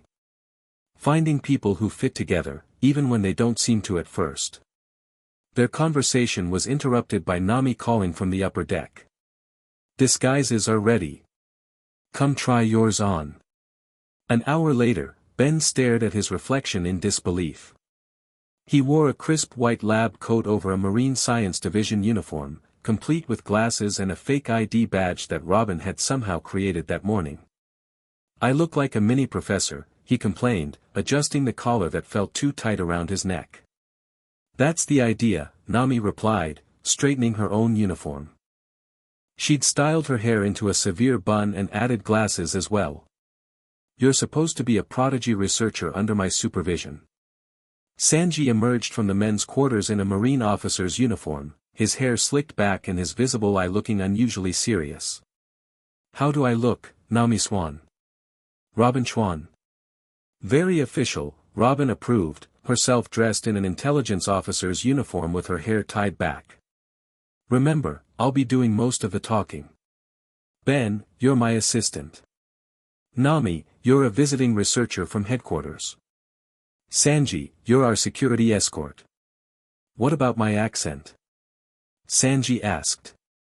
I'm not exactly marine material. Just don't speak unless necessary, Robin advised. Let your uniform do the talking. Ben activated the Omnitrix, scrolling through his options. Maybe I should go as gray matter instead. He looks more like a scientist. No, Robin said firmly. We don't know if they have ways to detect unusual abilities. Better to stay human unless absolutely necessary. Ben reluctantly agreed, powering down the watch. So how are we getting to this research station? We've borrowed a boat, Nami explained, leading them to the lower deck where a small marine vessel was tied alongside the Sunny. Frankie and Usopp liberated it from the harbor this morning. Stole it, you mean, Ben translated with a smirk. Borrowed without permission, Nami corrected primly. We're pirates, remember? The four of them boarded the small vessel, with Sanji taking the helm. As they pulled away from the Thousand Sunny, Ben caught sight of Luffy waving enthusiastically from the figurehead. Good luck. Bring back cool science stuff, the rubber captain shouted. And meat. Sanji called back, making Luffy's grin widen. As they set course for the Marine Research Station, Ben felt a mixture of nervousness and excitement. This would be his first real mission with his new allies, and he was determined to prove himself useful even without transforming. The journey took about 3 hours, during which Robin briefed them thoroughly on their cover stories and what to expect at the facility. G9 is primarily focused on devil fruit research, she explained. They study the effects, limitations, and potential applications of various fruits. If Kronos was collaborating with someone there, it was likely related to his interest in extracting and harnessing devil fruit powers. How would that even work? Ben wondered. From what you've told me, devil fruits permanently change whoever eats them. Exactly, Robin nodded. Which makes the idea of extracting that power separately quite revolutionary, and dangerous. If someone found a way to harness devil fruit abilities without the usual limitations, it could upset the entire power balance of our world. Not to mention what Kronos might do with it in combination with his dimensional technology, Ben added grimly. The Marine Research Station came into view as they rounded a small island. Unlike the imposing military bases Ben had expected, G9 looked almost civilian, a cluster of white buildings perched on a rocky outcropping, connected to a small dock. The only obvious military presence was a watchtower and a few uniformed guards patrolling the perimeter. Remember, Robin said as Sanji guided their boat toward the dock, we're here for information only. No unnecessary risks. Got it, Ben agreed. In and out, quick and quiet. A guard approached as they docked. Robin stepped forward, documents in hand. Lieutenant Commander Nico, she introduced herself smoothly, showing the forged papers. We're from headquarters, here for the quarterly review of Project Essence. The guard examined the documents, then nodded. We weren't expecting inspectors until next week. That's the point of surprise inspections, Robin replied coolly.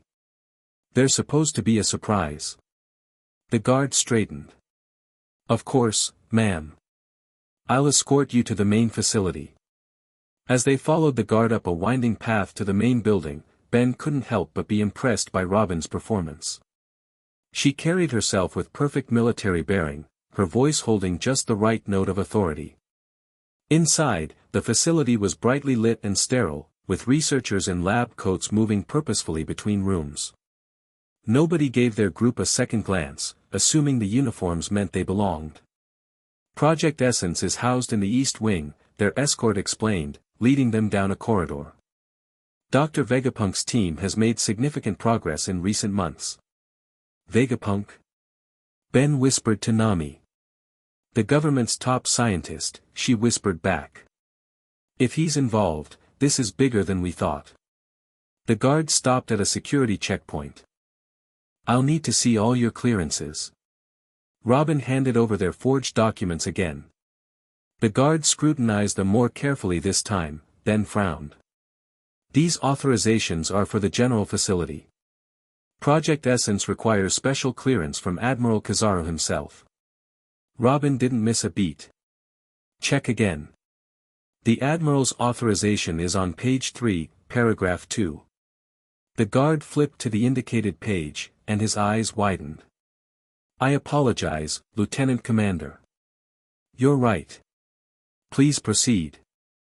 As they passed through the checkpoint, Ben caught a glimpse of the page. There was no authorization there, Robin had simply bluffed, and the guard had been too intimidated to admit he couldn't see it. Nice trick, Ben murmured once they were out of earshot. People often see what they expect to see, Robin replied with a small smile. The east wing of the facility housed larger laboratories with more sophisticated equipment. Through glass windows, Ben could see scientists working with strange fruits and glowing substances. In one room, a devil fruit was suspended in a liquid-filled chamber, electrodes attached to its surface.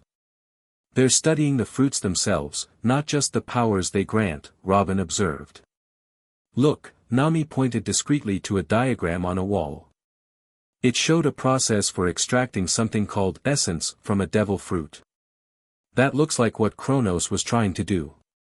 We need to find the research data, Ben said. Where would they keep the most sensitive information? Sanji, who had been quiet throughout, gestured subtly down another corridor. Security's tighter that way. More guards, restricted access.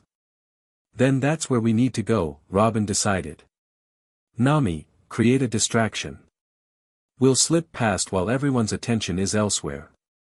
Nami nodded and casually dropped back, disappearing into a side room. Moments later, alarms began blaring from the opposite direction. Fire in the West Wing, someone shouted. Guards and researchers rushed toward the source of the alarm, leaving their corridor momentarily clear. Now, Robin said, and the three of them hurried down the restricted hallway. They reached a heavy door marked, Project Essence, authorized personnel only. Locked, Sanji confirmed after trying the handle. Keycard access. Ben examined the lock.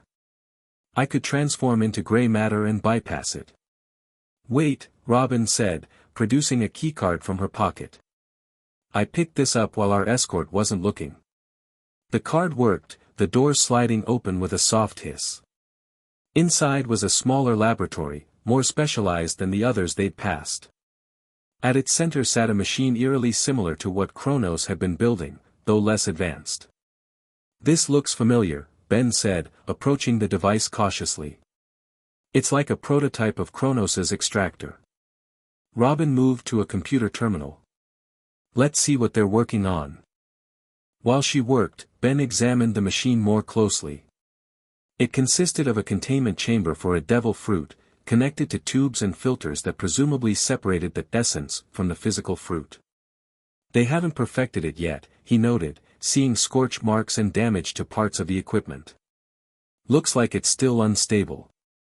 Found something, Robin announced. Project Essence is exactly what we feared, an attempt to extract devil fruit powers in pure form, allowing them to be transferred, combined, or even temporarily granted to multiple users. That's impossible, Sanji said, looking over her shoulder. Devil fruits are one per person, always have been. Science advances, Robin replied grimly. According to these logs, they've had partial success. They can extract the essence, but it remains unstable and degrades quickly outside a living host or the fruit itself. Which is where Kronos came in, Ben realized. His dimensional technology could stabilize the essence by placing it partially outside normal spacetime. Exactly, Robin continued reading. There are references to an outside consultant who provided breakthrough insights on stabilization methods. That must be Kronos.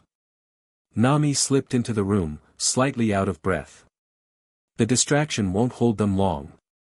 We need to hurry. Download everything, Ben urged Robin. We need to understand exactly what they were planning. Robin inserted a small device into the computer, quickly copying files. There's something else here. References to ancient ruins on an island called Ferros. Apparently, they contain knowledge about devil fruit origins that's critical to the extraction process. Kronos mentioned ruins when we were capturing him, Ben recalled. Said something about ancient knowledge being the key. Got everything, Robin said, removing her device. Let's go. Before the door slid open, and they all froze. A tall man in a lab coat entered, his face obscured by a surgical mask and goggles. He stopped short at the sight of them. Who authorized this access? He demanded. Robin stepped forward, resuming her commanding persona. Lieutenant Commander Nico, Special Inspection from Headquarters. The scientist pulled down his mask, revealing a face that was partly mechanical, with a metal plate covering one cheek and eye. Interesting. Because I am Dr. Cypher, head of Project Essence, and I authorized no inspection today. Ben tensed, feeling the situation deteriorating rapidly. The scientist's gaze fell on him, then narrowed. You, Dr. Cypher said slowly. You matched the description our consultant provided. The boy with the transformation device. Ben's hand moved instinctively to the Omnitrix. I don't know what you're talking about. Professor Kronos was quite detailed in his description, Cypher continued, reaching for an alarm button on the wall. He said you would come. Sanji moved faster than Ben could track, his leg sweeping out to knock the scientist's hand away from the alarm. Sorry, we don't have time for proper introductions. Cypher surprisingly blocked the kick with his arm, which made a metallic clang on impact. Cybernetic enhancements, he explained with a cold smile. One of my own inventions. Guys, we need to go, Nami urged, backing toward the door. Now. Ben activated the Omnitrix, quickly selecting an alien. Green light flashed as he transformed into a sleek, black creature with wheels for feet and a streamlined body. XLR-8. Ben announced. He moved in a blur, circling Cypher at high speed, creating a disorienting vortex around the scientist. Fascinating, Cypher remarked, seemingly unperturbed. He reached into his coat and pulled out a small device. With a press of a button, an electromagnetic pulse shot outward. Ben stumbled, his speed faltering as the pulse temporarily interfered with his alien form's neurology. What the? Kronos shared much about your abilities, Cypher explained. Including potential vulnerabilities. Robin crossed her arms in her distinctive pose. Cease fleur. 6 arms sprouted from Cypher's body, restraining his movements. Go. I'll hold him. Sanji kicked open the door to reveal 3 guards rushing down the hallway. We've got company. XLR-8 recovered from the pulse effect. This way. He grabbed Nami and Sanji, speeding them past the guards in a blur. Robin released her hold on Cypher and ran after them. Alarms blared throughout the facility as they raced toward the exit. Marines poured into the corridors, cutting off their escape routes. The main exit is blocked, Nami shouted as they skidded to a halt at an intersection. Then we make a new one, XLR-8 decided. He changed direction, heading toward an exterior wall. Everyone hold tight. The Omnitrix symbol on his chest began to flash. Oh no, not now. In a flash of green light, Ben returned to human form, momentum carrying him forward until he crashed into Sanji's back. Perfect timing, Sanji muttered sarcastically, steadying Ben. Sorry. Ben quickly reactivated the Omnitrix, scrolling for a new alien. Let's try someone with more punch. He slammed down on the dial. Green light flashed again, and in Ben's place stood a massive, dinosaur-like alien with tough red skin and enormous strength. Humongosaur. Ben roared. Without hesitation, he charged at the exterior wall, shoulder first. The wall crumbled under his impact, revealing the open air and a steep drop to the water below. Jump! Robin urged, pulling Nami toward the opening. Guards appeared behind them, opening fire. Sanji spun, deflecting bullets with rapid kicks. Go! I'll cover you. Robin and Nami leapt through the hole. Humongosaur reached for Sanji, grabbing him despite his protests. Put me down. I can handle them. Sanji yelled. We're leaving together, Humongosaur replied firmly, backing toward the opening. A bullet bounced off his tough hide as he turned and leapt out of the building, Sanji tucked under one arm. They plummeted toward the water below. Humongosaur twisted in midair, positioning himself to take the impact first. They hit the water with a tremendous splash, the fall cushioned by his dense body. Under the surface, Ben transformed again, this time into a fish-like alien with powerful swimming abilities. Rip jaws. Ben's gravelly voice bubbled underwater.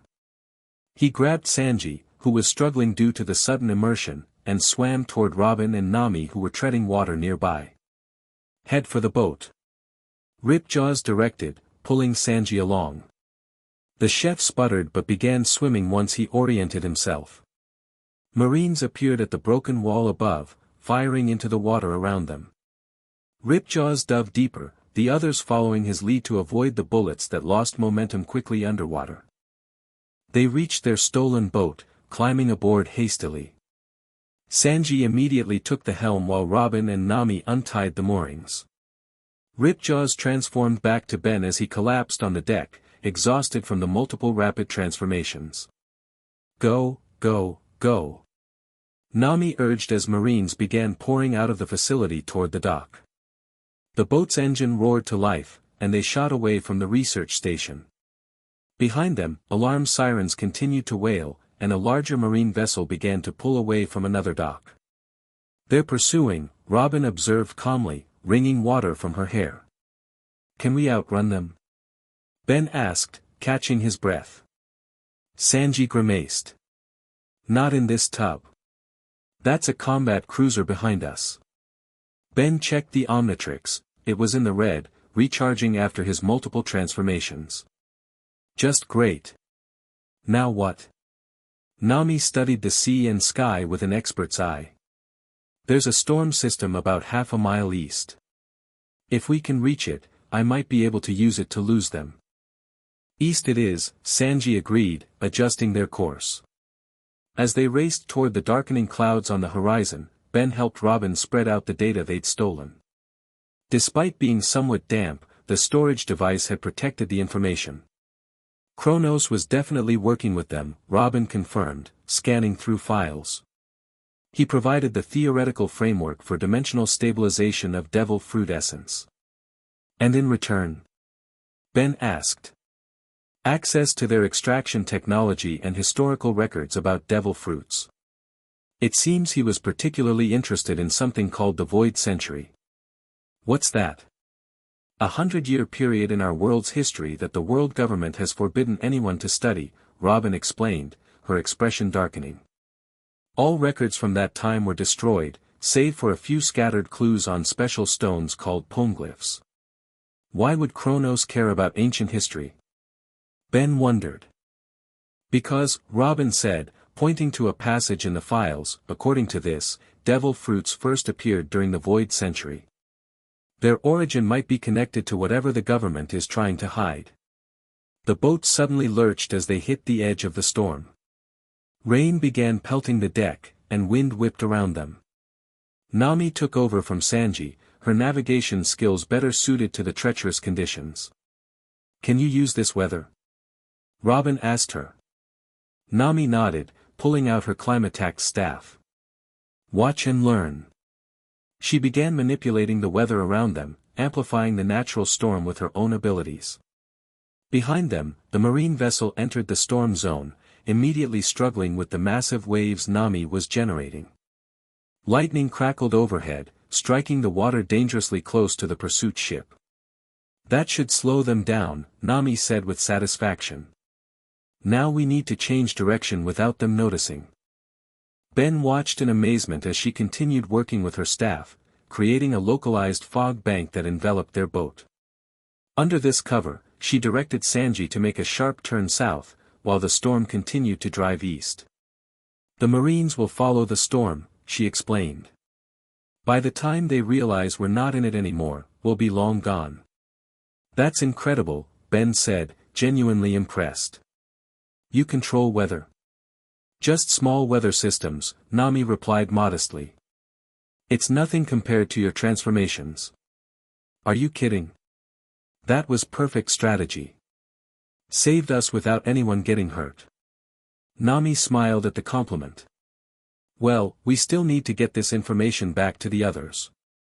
According to these coordinates, Ferros Island is 2 days' journey from here. Ferros, the ruins mentioned in the files? Ben asked. Robin nodded. If Kronos was interested in them, we should be too. They might contain crucial information about devil fruits that could help us understand his plans. But first, we need to regroup with the Sunny, Sanji said. Share what we've learned and plan our next move. Ben agreed, settling back as the small boat cut through calmer waters, the storm and Marines now far behind them. His mind raced with all they'd discovered. Kronos had been busy in this world, making dangerous allies and pursuing knowledge that could threaten multiple dimensions. As the adrenaline of their escape faded, Ben felt a growing determination. Whatever Kronos was planning, he would stop it, with the help of his new pirate friends.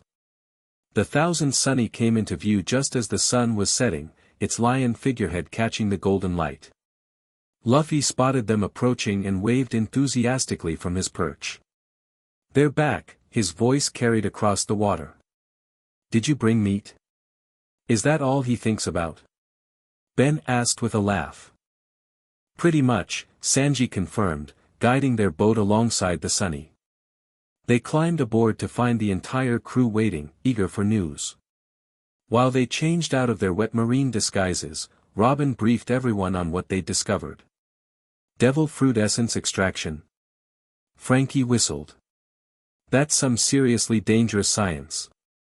And these ruins on Ferros Island? Zoro asked. You think that's where Kronos was headed next? It's likely, Robin replied. The files suggest the ruins contain information about the origin of devil fruits, possibly dating back to the Void Century. How's our prisoner? Nami asked, rejoining them in dry clothes. Uncooperative, Chopper reported. But I did manage to learn more about his exoskeleton.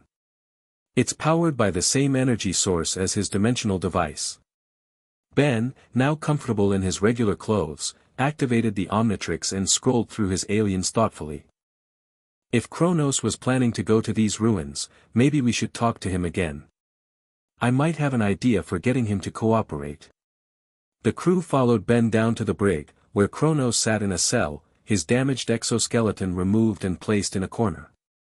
Without it, he looked much less imposing, just a middle-aged scientist with unkempt hair and a bitter expression. "Come to gloat, Ben?" Kronos asked without looking up. "Enjoying your pirate adventure while my life's work lies in ruins?" "Actually," Ben replied, "I came to offer you a deal." This got Kronos' attention. He looked up, suspicion in his eyes. "What kind of deal?" "We know about Ferros Island and the ruins there. We know you were working with the Marines on devil fruit essence extraction. What we don't know is why the Void Century and the origin of devil fruits matters to you."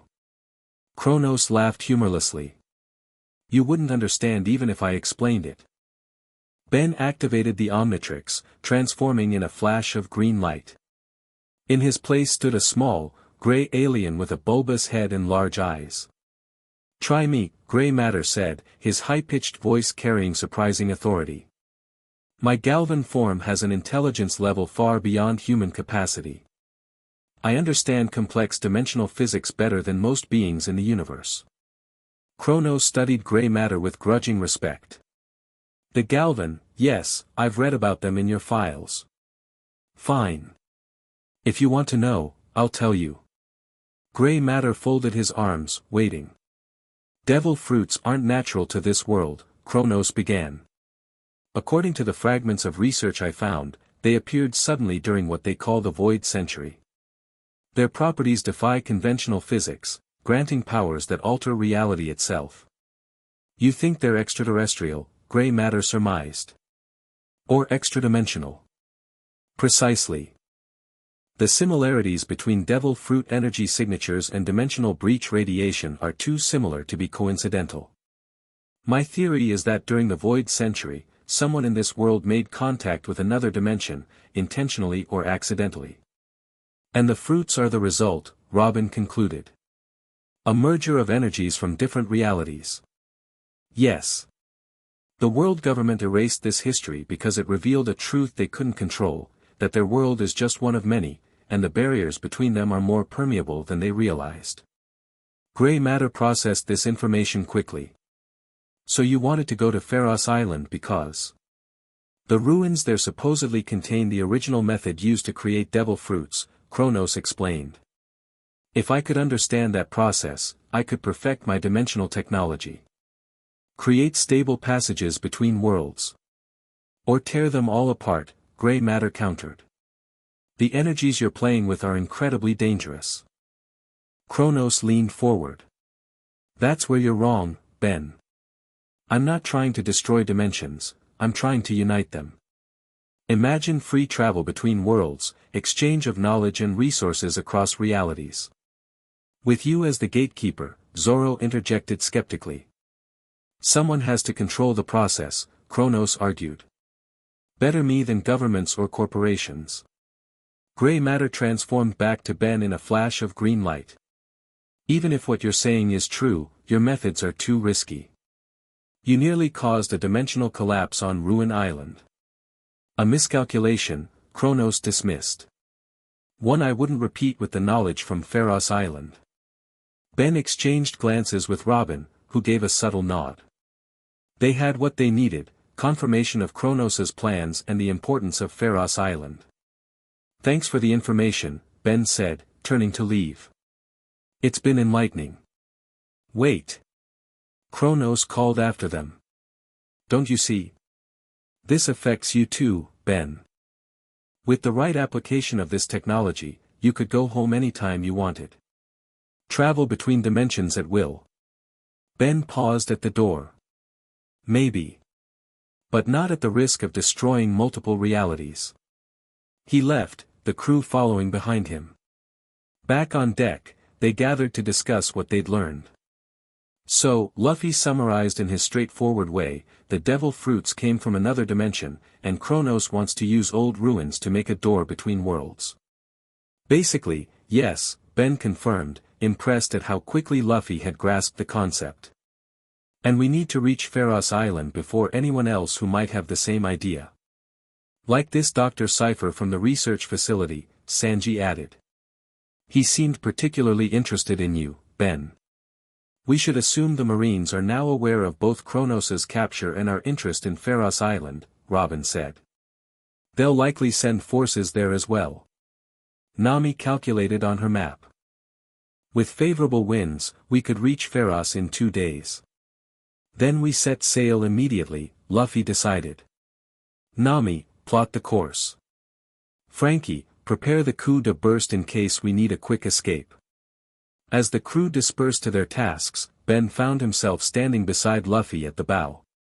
The captain's usually carefree expression had been replaced by determined focus. You know, Ben said, for someone who acts so carefree most of the time, you really step up when it counts. Luffy grinned. Being serious all the time is boring. But when my friends are in danger or there's an adventure waiting, that's different. I get that. Back home, my cousin Gwen is always saying I don't take things seriously enough. Sounds like Nami, Luffy laughed. Always worried about details and planning and stuff. He stretched his arms up, grabbing the top of the mast and catapulting himself up to the crow's nest. Come on. Best view on the ship up here. Ben stared up at him. I can't stretch like you. Oh yeah. Luffy's head popped over the edge, grinning down. Use one of your aliens. Ben shook his head with a smile but activated the Omnitrix anyway. In a flash of green light, he transformed into a monkey-like alien with 4 arms and a tail. Spider Monkey, he announced, then scurried up the mast with agile movements, joining Luffy in the crow's nest. From this height, the view was indeed spectacular. The sun had set, and stars were beginning to appear in the darkening sky. The ocean stretched endlessly in all directions, mysterious and inviting. Your world is beautiful, Spider Monkey commented. There's lots to see, Luffy agreed enthusiastically.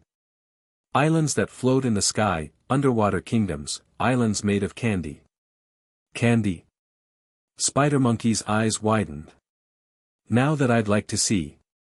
Maybe after we stop Kronos, Luffy suggested. We could go on adventures. You could be an honorary Straw Hat. The offer touched Ben deeply. Despite having just met these people days ago, he already felt a connection with them.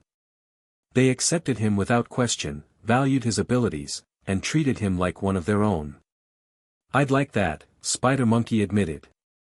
But eventually I'll need to go home. My family, my friends, they need me. Luffy nodded understanding. That's what being a pirate is about, freedom to choose your own path. If your path leads home, that's where you should go. Land ho!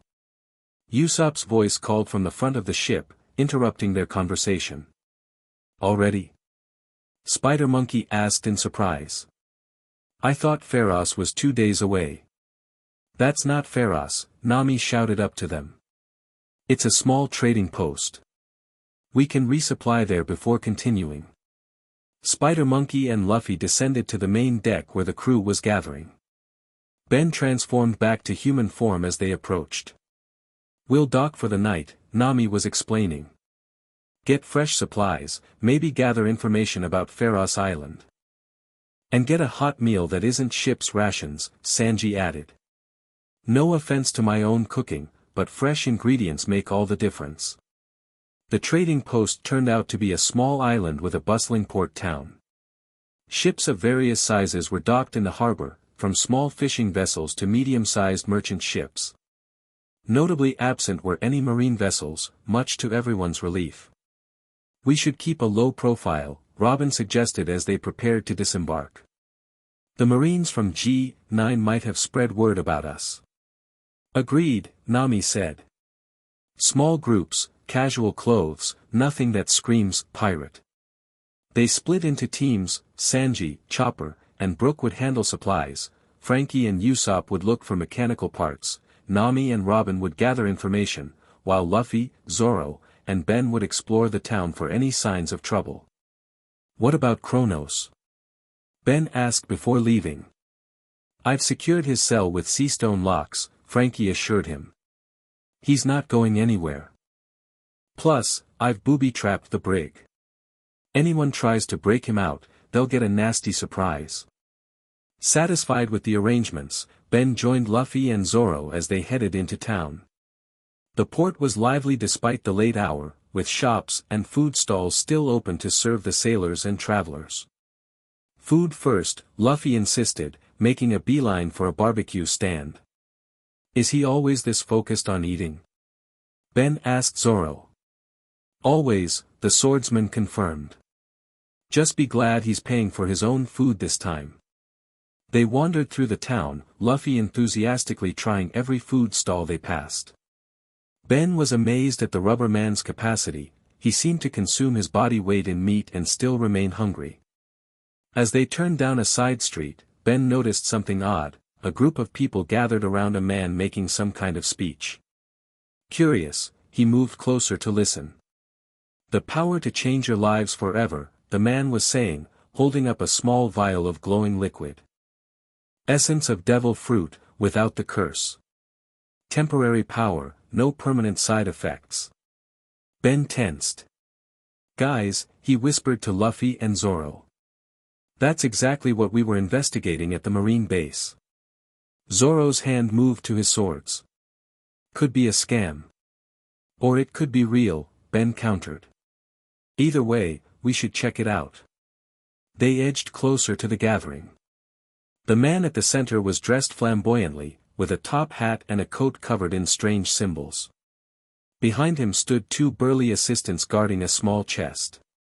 Who among you is brave enough to sample this miracle? The man challenged the crowd. For just 100,000 berries, you can experience devil fruit power for 1 hour. A merchant stepped forward, counting out coins. I'll try it. If it works like you say, it's worth every berry. The showman took the money and handed over a vial of the glowing liquid. Drink it all at once for best effect. The merchant uncorked the vial and downed the contents. For a moment, nothing happened. Then his body began to glow faintly, and with a cry of surprise, his arms transformed into wings. It works, he exclaimed, flapping experimentally and rising a few feet off the ground. I can fly. The crowd gasped and murmured in excitement. More people began reaching for their money pouches. That shouldn't be possible, Zoro muttered. Devil fruit powers don't work like that. Unless. Ben's mind raced. Unless they've actually succeeded in extracting and stabilizing the essence. This could be connected to Kronos and Dr. Cypher. Luffy, unusually serious, stepped forward through the crowd. Hey, hat guy. Where'd you get that stuff? The showman faltered momentarily but recovered his composure. A trade secret, my rubber friend. But for you, perhaps a special discount? I'm not interested in buying, Luffy replied. I want to know who made it. The assistants moved protectively in front of their boss. The crowd, sensing tension, began to back away.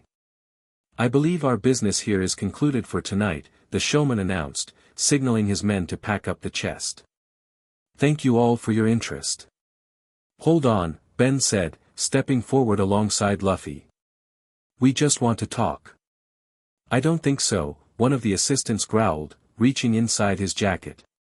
Before he could withdraw whatever weapon he was reaching for, Zoro appeared beside him, sword partially drawn. Bad idea, the swordsman advised quietly.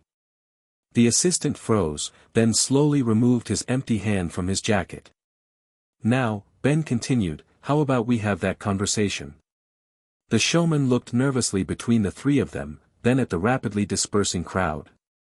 Not here, he said finally. Follow me. He led them to a small tavern at the end of the street, slipping into a private booth at the back. His assistants positioned themselves nearby, still watchful. My name is Marvello, the showman introduced himself once they were seated. I'm merely a distributor. I don't create the product. Then who does? Ben asked. Marvello hesitated, then leaned in closer. A scientist. Calls himself Dr. Cypher. He supplies various entrepreneurs with these samples to test in different markets. Ben exchanged meaningful glances with Luffy and Zoro. And where does he get the devil fruit essence? That I don't know, Marvelo insisted. All I know is he has a laboratory somewhere in the Grand Line. He contacts us when he has new products to distribute. How many distributors are there? Zoro asked. At least a dozen that I know of, spread across different islands. Luffy frowned. So he's selling devil fruit powers to anyone with enough money? Only temporary powers, Marvelo clarified. The effects wear off after an hour. That's why people are willing to pay, they get the ability without the permanent drawbacks like not being able to swim. And you don't see anything wrong with this? Ben asked incredulously. Marvelo shrugged. It's just business. Nobody gets hurt. Except the people whose devil fruits are being harvested, Zoro pointed out darkly. This made Marvelo shift uncomfortably. Don't ask about his methods. When's your next delivery scheduled? Ben pressed. 3 days from now, at Ferros Island. Marvelo's eyes widened as he realized he'd said too much. Look, I've told you what I know. Can I go now? Luffy stood up. Yeah. But you should find a new job. This one's gonna disappear soon. Outside the tavern, the three regrouped to discuss what they'd learned. Cypher's definitely going to Ferros Island, Ben summarized. And he's already mass-producing devil fruit essence. But only temporary effects, Zoro noted. He hasn't perfected it yet. Which is probably why he needs whatever's in those ruins, Ben concluded. Just like Kronos. Luffy pounded his fist into his palm. Then we need to get there first. They hurried back to the Thousand Sunny to share their discovery with the others. By the time they arrived, the rest of the crew had already returned, and Nami and Robin had news of their own. There's a marine research vessel that left here yesterday, headed for Ferros Island, Nami reported. The locals say it was carrying a high-ranking scientist. Cypher, Ben confirmed. We just met one of his distributors in town. He's selling temporary devil fruit powers in vials. Robin's expression grew grave. Then our situation is more urgent than we realized. If Cypher reaches the ruins first. We won't let that happen, Luffy declared. Frankie. Is the ship ready? Stocked and prepared, Captain. Frankie confirmed. We can leave immediately. Then set sail for Ferros Island. Luffy ordered. Full speed ahead. As the Thousand Sunny pulled away from the trading post, Ben stood at the railing, watching the island recede into the distance. The night was clear, stars reflecting on the dark water like scattered diamonds. Penny for your thoughts? Nami asked, joining him. Just thinking about how complicated this has become, Ben admitted. I came here chasing one villain, and now we're in a race against a whole organization. Welcome to our world, Nami said with a smile. Nothing's ever simple when you sail with the Straw Hat Pirates. I've noticed, Ben laughed. But I wouldn't have it any other way. You guys remind me that being a hero isn't just about powers or fighting, it's about doing the right thing, no matter how difficult. Is that what you are back home? A hero? Ben looked down at the Omnitrix. I try to be. Sometimes I succeed, sometimes I mess up. But I never stop trying. That's all anyone can do, Nami said softly. Try their best with whatever abilities they have. They stood in comfortable silence for a while, watching the stars. Eventually, Nami excused herself to check their course, leaving Ben alone with his thoughts. Tomorrow they would reach Ferros Island and whatever awaited them in its ancient ruins. Ben didn't know what to expect, but with the Omnitrix on his wrist and the Straw Hat Pirates by his side, he felt ready to face whatever challenges came their way. Little did he know just how dangerous those challenges would be. Dawn broke with unusual colors, streaks of green and purple cutting through the normal orange and gold of sunrise. Ben, who had taken the last watch shift, noticed it first. Guys, he called out. Is the sky supposed to look like that? Nami emerged from her cabin, took one look at the horizon, and frowned deeply. No, it's not. Wake everyone up. Now. Within minutes, the entire crew had gathered on deck, staring at the increasingly strange sky. The colors had intensified, swirling in patterns that defied natural weather systems. What is it? Chopper asked nervously. Some kind of Grand Line phenomenon. Robin shook her head. I've never seen anything like this in all my travels. Ben activated the Omnitrix, scrolling to an alien that might help. Let me check it out. He transformed in a flash of green light into a moth-like alien with large wings. Big chill, he announced, then took to the air, flying toward the disturbed section of sky. As he approached, he felt a strange energy washing over him, similar to what he'd experienced during Kronos's dimensional experiment. He returned to the ship quickly, transforming back to human. It's dimensional energy.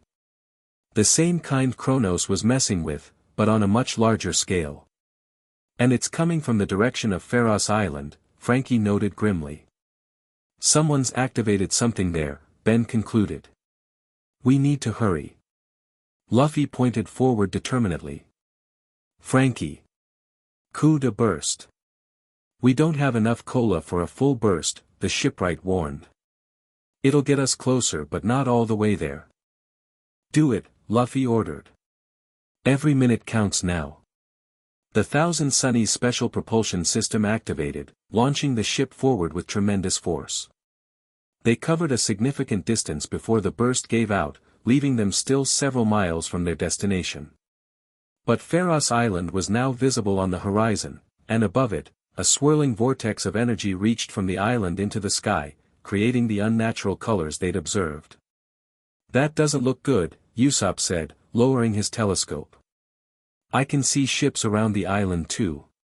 Marine vessels. Cypher beat us there, Ben realized. He's already at the ruins. Nami checked the wind.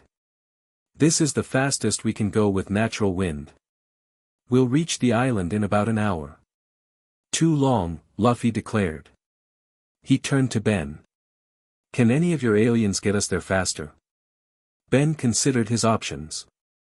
Not all of us at once. But maybe. He activated the Omnitrix again, transforming into a tall, plant-like alien. Wild vine. Long, vine-like appendages extended from his body. I can stretch pretty far. I could grab the island and pull us toward it. Worth a try, Zoro agreed.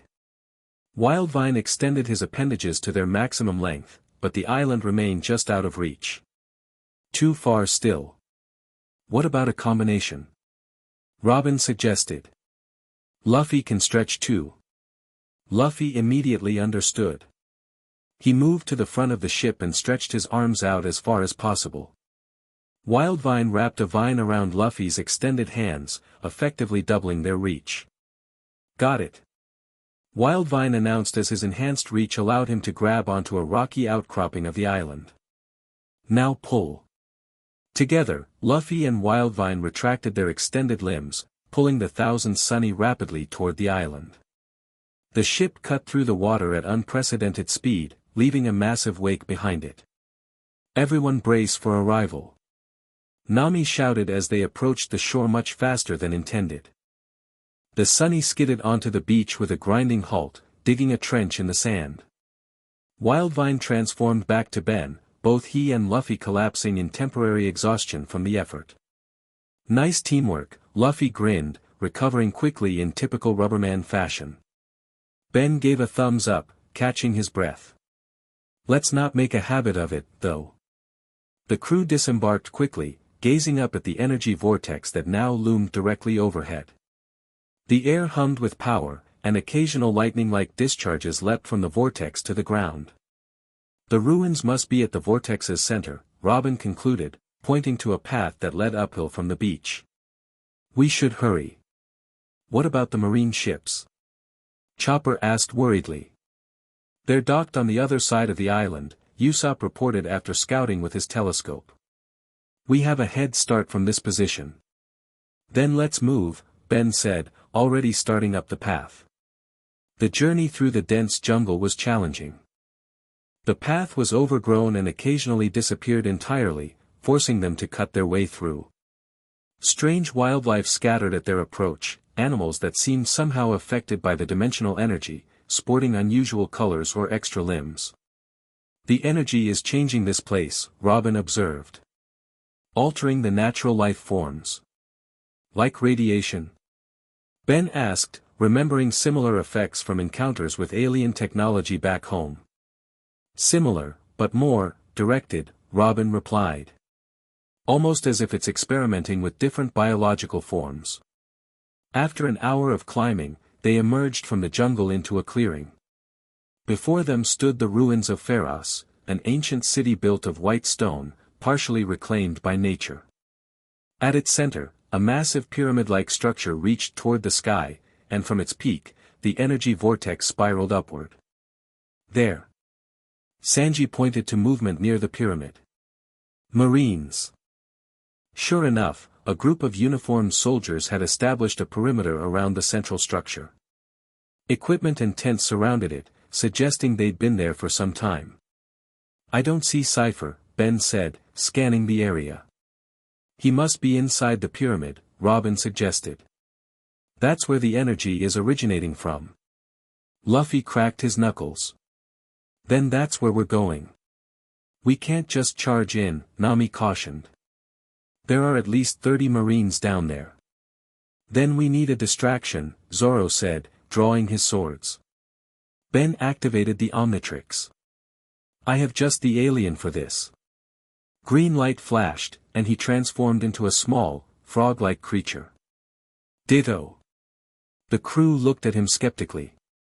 No offense, Usopp said, but how is a tiny frog going to distract all those Marines? Ditto grinned. Like this.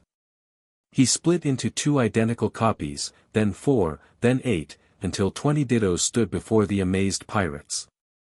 We can all act independently, the Dittos explained in unison. Perfect for creating chaos in multiple places. Luffy's eyes sparkled with excitement. That's so cool. Can I have that power? Maybe later, the lead Ditto said. For now, half of us will create a distraction on the west side of the ruins. The rest of you circle around to the east and enter the pyramid while the Marines are busy. Good plan, Nami agreed. Just be careful. Always am, all the Dittos replied simultaneously, then winked. The Ditto clones raced off toward the west side of the ruins, while the Straw Hats and the original Ditto crept around to the eastern approach. Within minutes, sounds of chaos erupted from the opposite side, explosions, shouting, and the unmistakable noise of Marines mobilizing to investigate. That's our cue, Robin whispered. Move quickly. They darted from cover to cover, approaching the pyramid from its least guarded side. A few Marines remained at the entrance, but Sanji and Zoro made quick work of them without raising an alarm. Inside the pyramid, cool darkness enveloped them.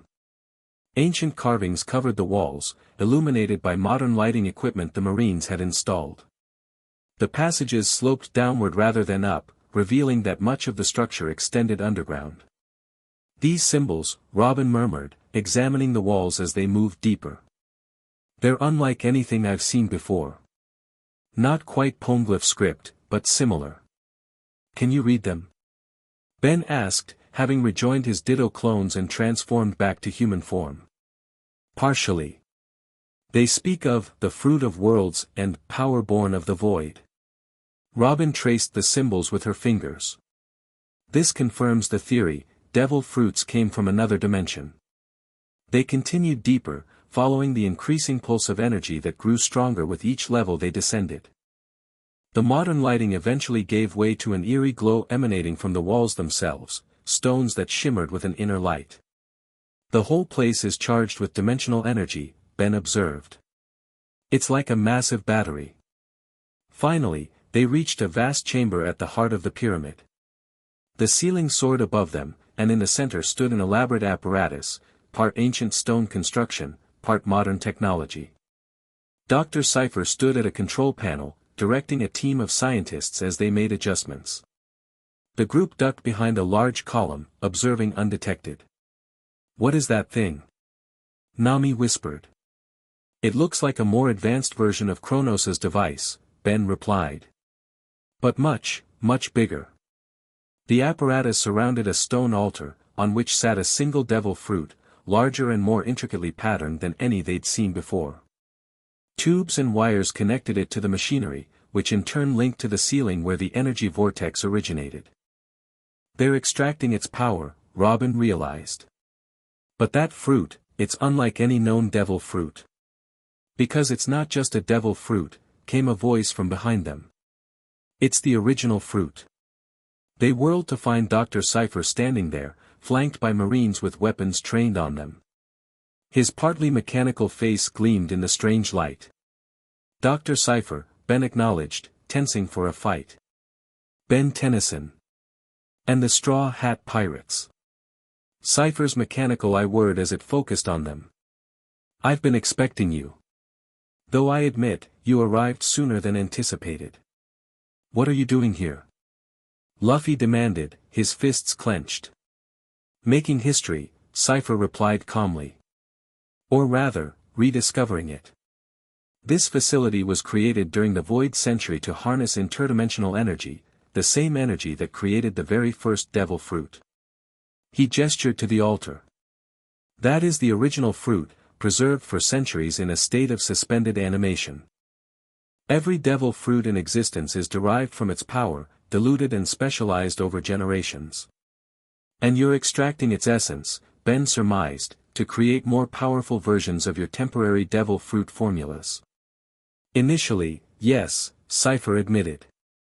"But Professor Kronos helped me see a greater potential.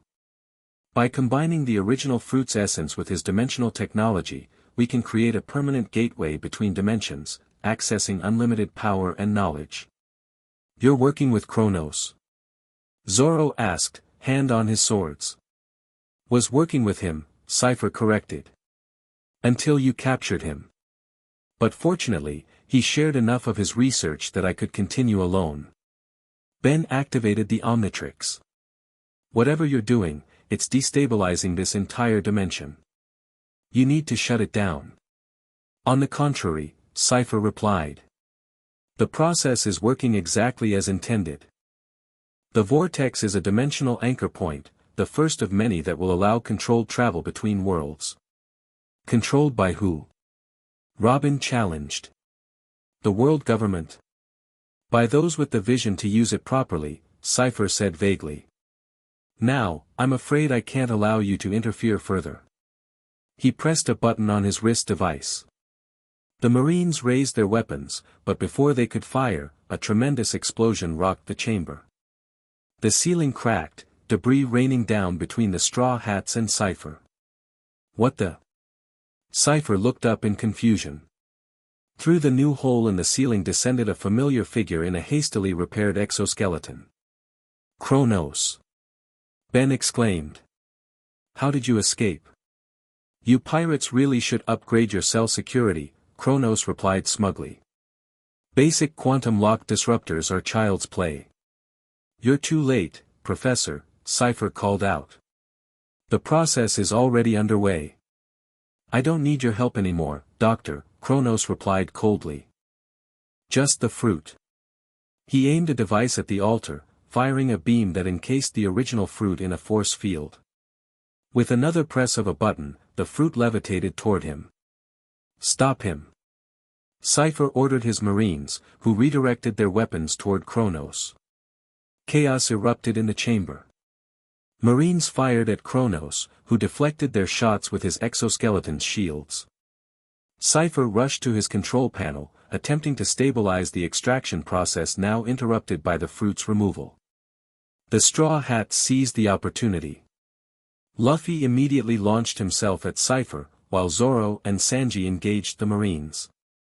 Robin used her powers to restrain several scientists who were attempting to flee. Ben slammed down on the Omnitrix, transforming in a flash of green light. Echo, echo. The small, silicon-based alien with audio powers immediately split into 3 copies, each targeting a different area of the chamber. One Echo headed for the control panel, using his sonic screams to shatter the equipment. Another pursued Kronos, who was ascending back through the hole in the ceiling with the original fruit. The third stayed with the straw hats, helping to subdue the Marines. The vortex above began to destabilize as the control equipment failed. The entire pyramid shook with increasing violence.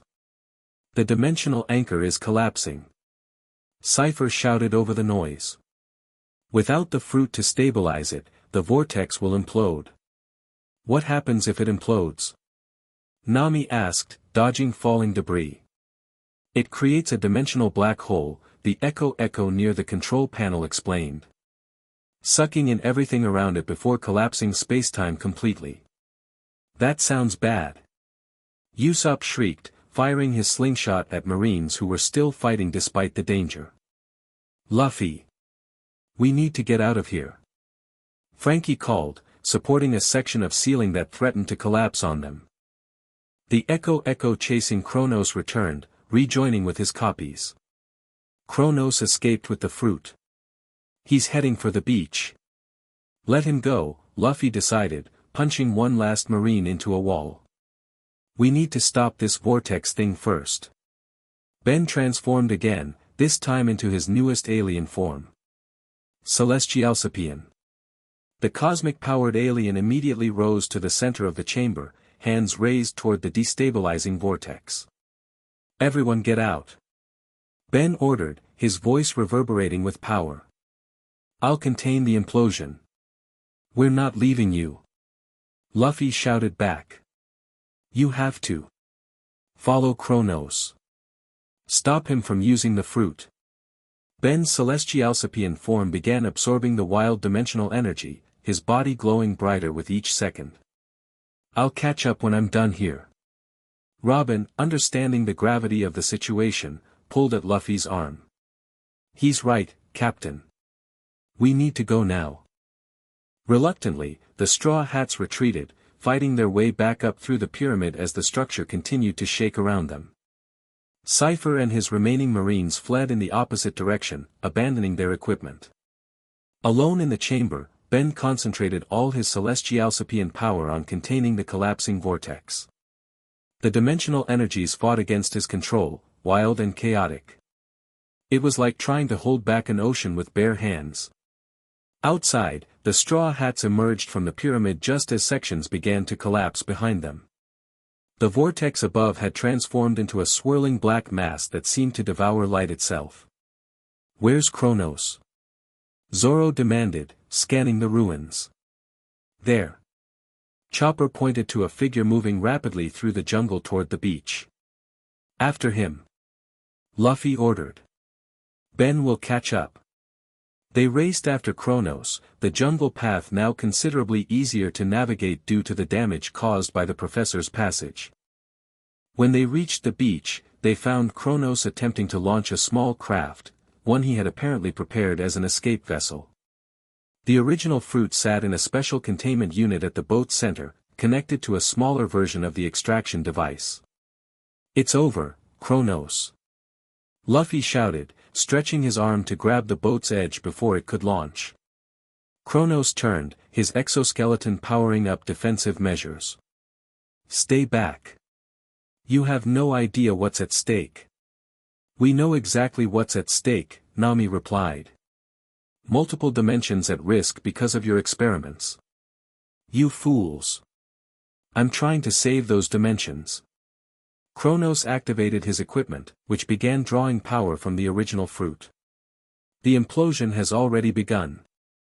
Without a controlled dimensional bridge, the natural barriers between worlds will collapse entirely. Back at the pyramid, Ben struggled against the overwhelming force of the collapsing vortex. His celestialcipian form was powerful, but the dimensional energies were beyond anything he'd encountered before. He realized he couldn't stop the implosion, only contain it long enough for everyone to escape. With a final surge of effort, Ben compressed the vortex into a tight sphere, then encased it in a shell of cosmic energy.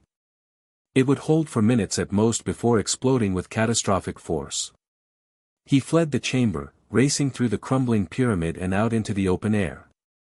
The sky had turned completely black above the ruins, the light-devouring vortex now contained but still growing in power. Ben transformed back to human form, exhausted beyond measure, and stumbled toward the beach. He arrived to find the Straw Hats confronting Kronos, who had activated some kind of portal device using the original fruit's power. Ben! Chopper spotted him first, rushing to support him as he swayed on his feet. "We need to leave," Ben gasped. "The vortex. I couldn't stop it. Only contained it. It's going to explode." "How long do we have?" Robin asked urgently. "Minutes. Maybe less." Kronos overheard this exchange. "You see. There's no stopping it now. My portal is the only safe way out." Indeed, a swirling gateway had formed above his boat, showing glimpses of another world through its fluctuating surface. "Why should we trust you?" Sanji demanded. "Because we want the same thing, survival." Kronos retorted. "This portal leads to a safe dimension. We can all escape before this one is destroyed." Ben studied the portal with what little energy he had left. "He's telling the truth. That's a stable gateway." He looked at the original fruit powering it. "The fruit is acting as an anchor point, just like Cypher said." A distant explosion rocked the island as the pyramid began to collapse entirely. The contained vortex was breaking free. "We don't have time to argue," Kronos shouted. "Get in the boat or stay and be destroyed." Luffy looked to his crew, then to Ben. "What do you think? Is it safe?" Ben nodded weakly. "Safer than staying here." He glanced at the Thousand Sunny, beached nearby. "But we can't leave your ship." Frankie stepped forward. "Maybe we don't have to. If that fruit can anchor a portal." He turned to Kronos. "Can you expand the portal to fit the Sunny through?" Kronos calculated quickly. "Yes, but it would drain the fruit completely. We'd be stranded wherever we end up." "Better than dead," Nami pointed out pragmatically. "Fine." Kronos adjusted his equipment. "Get your ship ready. You have 2 minutes." The crew raced to the Sunny, quickly preparing it for emergency launch.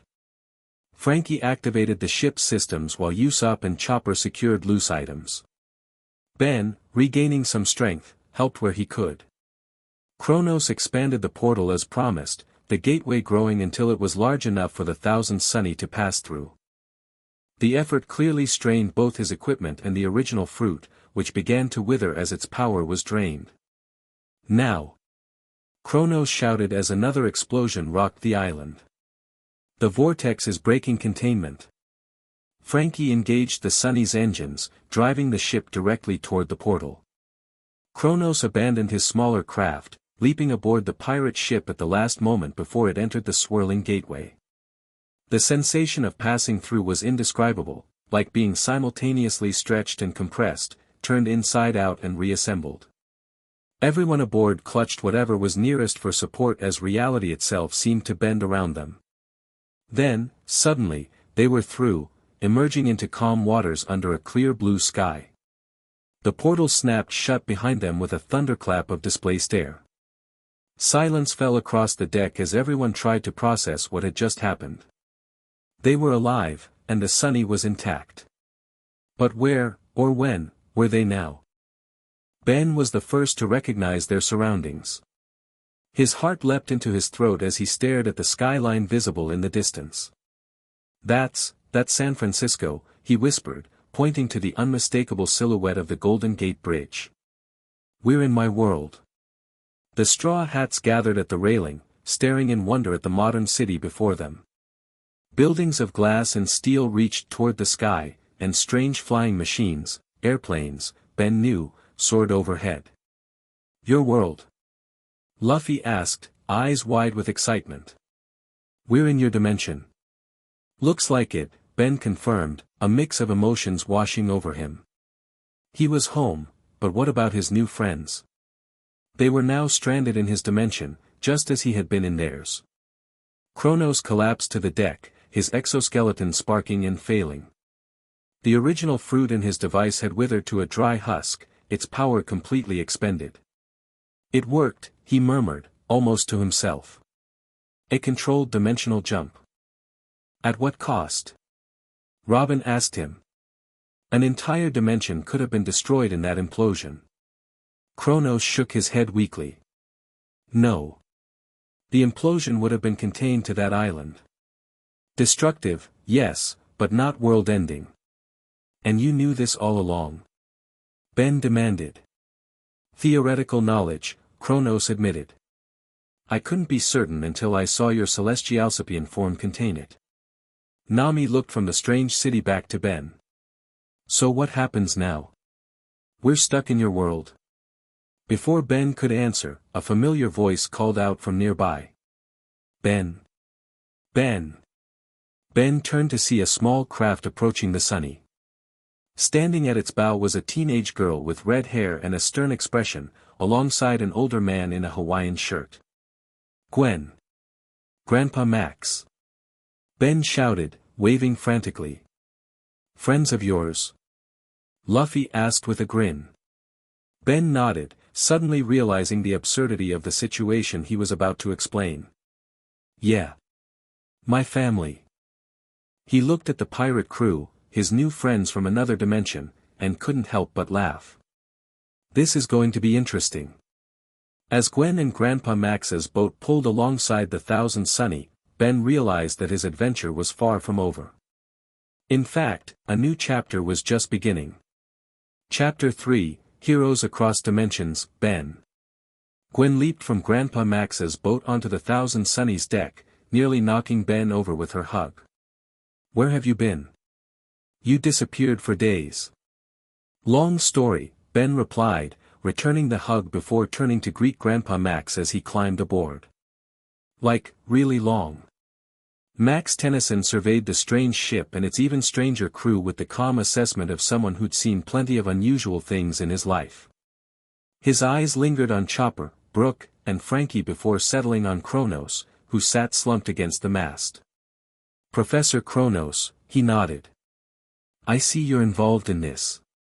Why am I not surprised? You know him? Ben asked, surprised. The plumbers have a file on him, Max explained. Interdimensional troublemaker. Several agencies have been tracking his experiments. Luffy pushed forward, extending his hand to Max. I'm Monkey D. Luffy. I'm gonna be king of the pirates. Max blinked but shook the rubber man's hand. Max Tennyson. Retired plumber and grandfather. These are the Straw Hat Pirates, Ben explained. They're from another dimension. They helped me when I was stranded in their world. He quickly introduced each crew member, who responded in their characteristic ways, Sanji bowing dramatically to Gwen, Zoro giving a curt nod, Nami waving friendly, Usopp launching into an exaggerated tale of their adventures. Pirates? Gwen raised an eyebrow. Like, actual pirates with a ship and everything?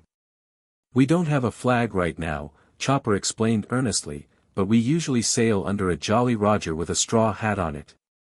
Gwen stared at the talking reindeer, momentarily speechless.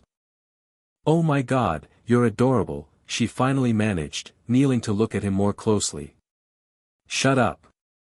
Calling me adorable doesn't make me happy, you jerk. Chopper protested while doing a happy wiggle dance. Well, Max said pragmatically, we should probably get this ship somewhere less visible. Having an ancient sailing vessel appear suddenly in San Francisco Bay is already drawing attention. He was right. In the distance, several boats were changing course to investigate the sudden appearance of the Thousand Sunny. There's a secluded cove north of here, Max continued. We can anchor there and figure out our next steps. Works for us, Nami agreed, already assessing the nautical charts Max had brought. Just point the way. As they set course for the hidden cove, Ben brought Gwen and Grandpa Max up to speed on everything, Kronos' dimensional accident, meeting the Straw Hats, the Devil Fruits, and their narrow escape from the collapsing ruins. So they're completely stranded here? Gwen asked, glancing at the pirates who were busy maneuvering the ship. No way home. The original fruit's power is depleted, Ben confirmed. And without it, we don't have a stable anchor point for dimensional travel. Grandpa Max stroked his chin thoughtfully. Maybe not. The plumbers have been working on dimensional technology too. Nothing as advanced as what Kronos developed, but perhaps with his knowledge combined with theirs. Kronos laughed weakly from where he sat. You want my help? After all this? You created this mess, Ben reminded him. The least you can do is help fix it. Before Kronos could respond, Frankie called out from the helm. Land ahead. Is this your secret cove? The Thousand Sunny rounded a rocky outcropping to reveal a perfect natural harbor, hidden from view by tall cliffs and dense trees. A small beach offered access to land, and the water was deep enough for the ship to anchor safely. This is it, Max confirmed. Used to be a plumber emergency dock. It's off all the official maps and shielded from most scanning technology. They anchored the Sunny and gathered on deck to discuss their situation. The immediate question was what to do with Kronos. He needs to face justice, Gwen insisted. He endangered multiple dimensions with his experiments. Justice in this dimension means little to me, Zorro pointed out. Our concern is finding a way back to our world. And what about Dr. Cypher? Robin added. He's still in our world, possibly with knowledge of how to create more dimensional portals. If he succeeds where Kronos failed. The implications hung heavily in the air. First things first, Max decided. We secure Kronos at a plumber facility. Then we focus on finding a way to send you all home. What's a plumber? Luffy asked, confused. Like the people who fix toilets? Ben laughed. No, the plumbers are an intergalactic peacekeeping organization. They handle alien problems on Earth and beyond. Grandpa Max used to be one of their top agents. Still have clearance though, Max added with a wink. Some privileges don't expire. Aliens? Nami echoed. You mean there are more worlds beyond even our 2 dimensions? Thousands, Ben confirmed. Maybe millions. I've transformed into aliens from all over the galaxy. This sparked an animated discussion among the pirates, with Usopp and Chopper particularly excited about the possibility of space travel and alien life. We should get moving, Max interrupted gently. I've already alerted the plumbers about our situation. They're sending a transport for Kronos and offered temporary accommodations for all of you. What about the Sunny? Frankie asked protectively. I'm not leaving her unguarded. The cove is secure, Max assured him. And I can arrange for surveillance drones if it makes you feel better. Frankie hesitated but nodded. Guess we don't have much choice. They prepared to leave, gathering essential belongings and securing the ship. Kronos, too weak to resist, was placed under guard by Zorro. The professor's exoskeleton had completely failed, leaving him just a frail scientist without his technological advantages. Within an hour, a sleek aircraft descended silently into the cove. Its design was like nothing the Straw Hats had ever seen, no visible propellers or engines, yet it hovered perfectly over the water. Whoa! Luffy's eyes sparkled with excitement. Is that a flying fish machine? Something like that, Ben smiled. It's plumber tech. Anti-gravity propulsion. The pirates boarded the aircraft with varying levels of enthusiasm and apprehension. Luffy, Usopp, and Chopper bounced around examining everything, while Robin calmly observed the technology with scholarly interest. Nami worried about leaving the ship despite assurances, and Zorro simply found a corner to nap in, unimpressed by the advanced technology. As they flew toward the hidden plumber base, Ben sat beside Sanji, who was staring out the window at the city below. Different from your world, huh? Ben asked. Sanji nodded, lighting a cigarette only to have it immediately extinguished by an automatic fire suppression system. He glared at the ceiling. Very different. Your buildings reach the clouds without devil fruit powers or giants to build them. Technology instead of magic, Ben explained. Though some of our tech would probably seem like magic to you guys. Does your world have all blue? Sanji asked suddenly. All blue.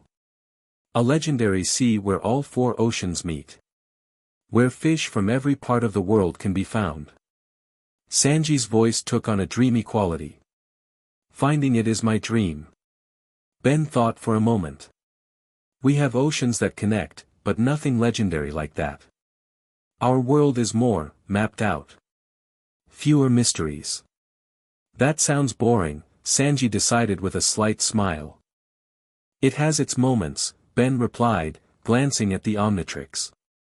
But yeah, sometimes I wish there were more unexplored places left. The aircraft descended toward what looked like an ordinary hillside.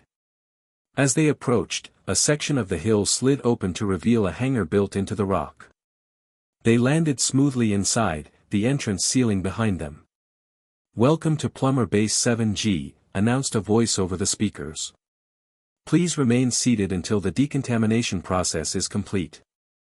A soft blue light swept through the cabin, scanning everyone aboard. Decontamination complete. Unknown biological signatures detected. Security protocol activated. The doors opened to reveal a dozen armed plumbers in full tactical gear, weapons trained on the aircraft. Easy, Max called out, stepping forward with his hands raised. They're with me.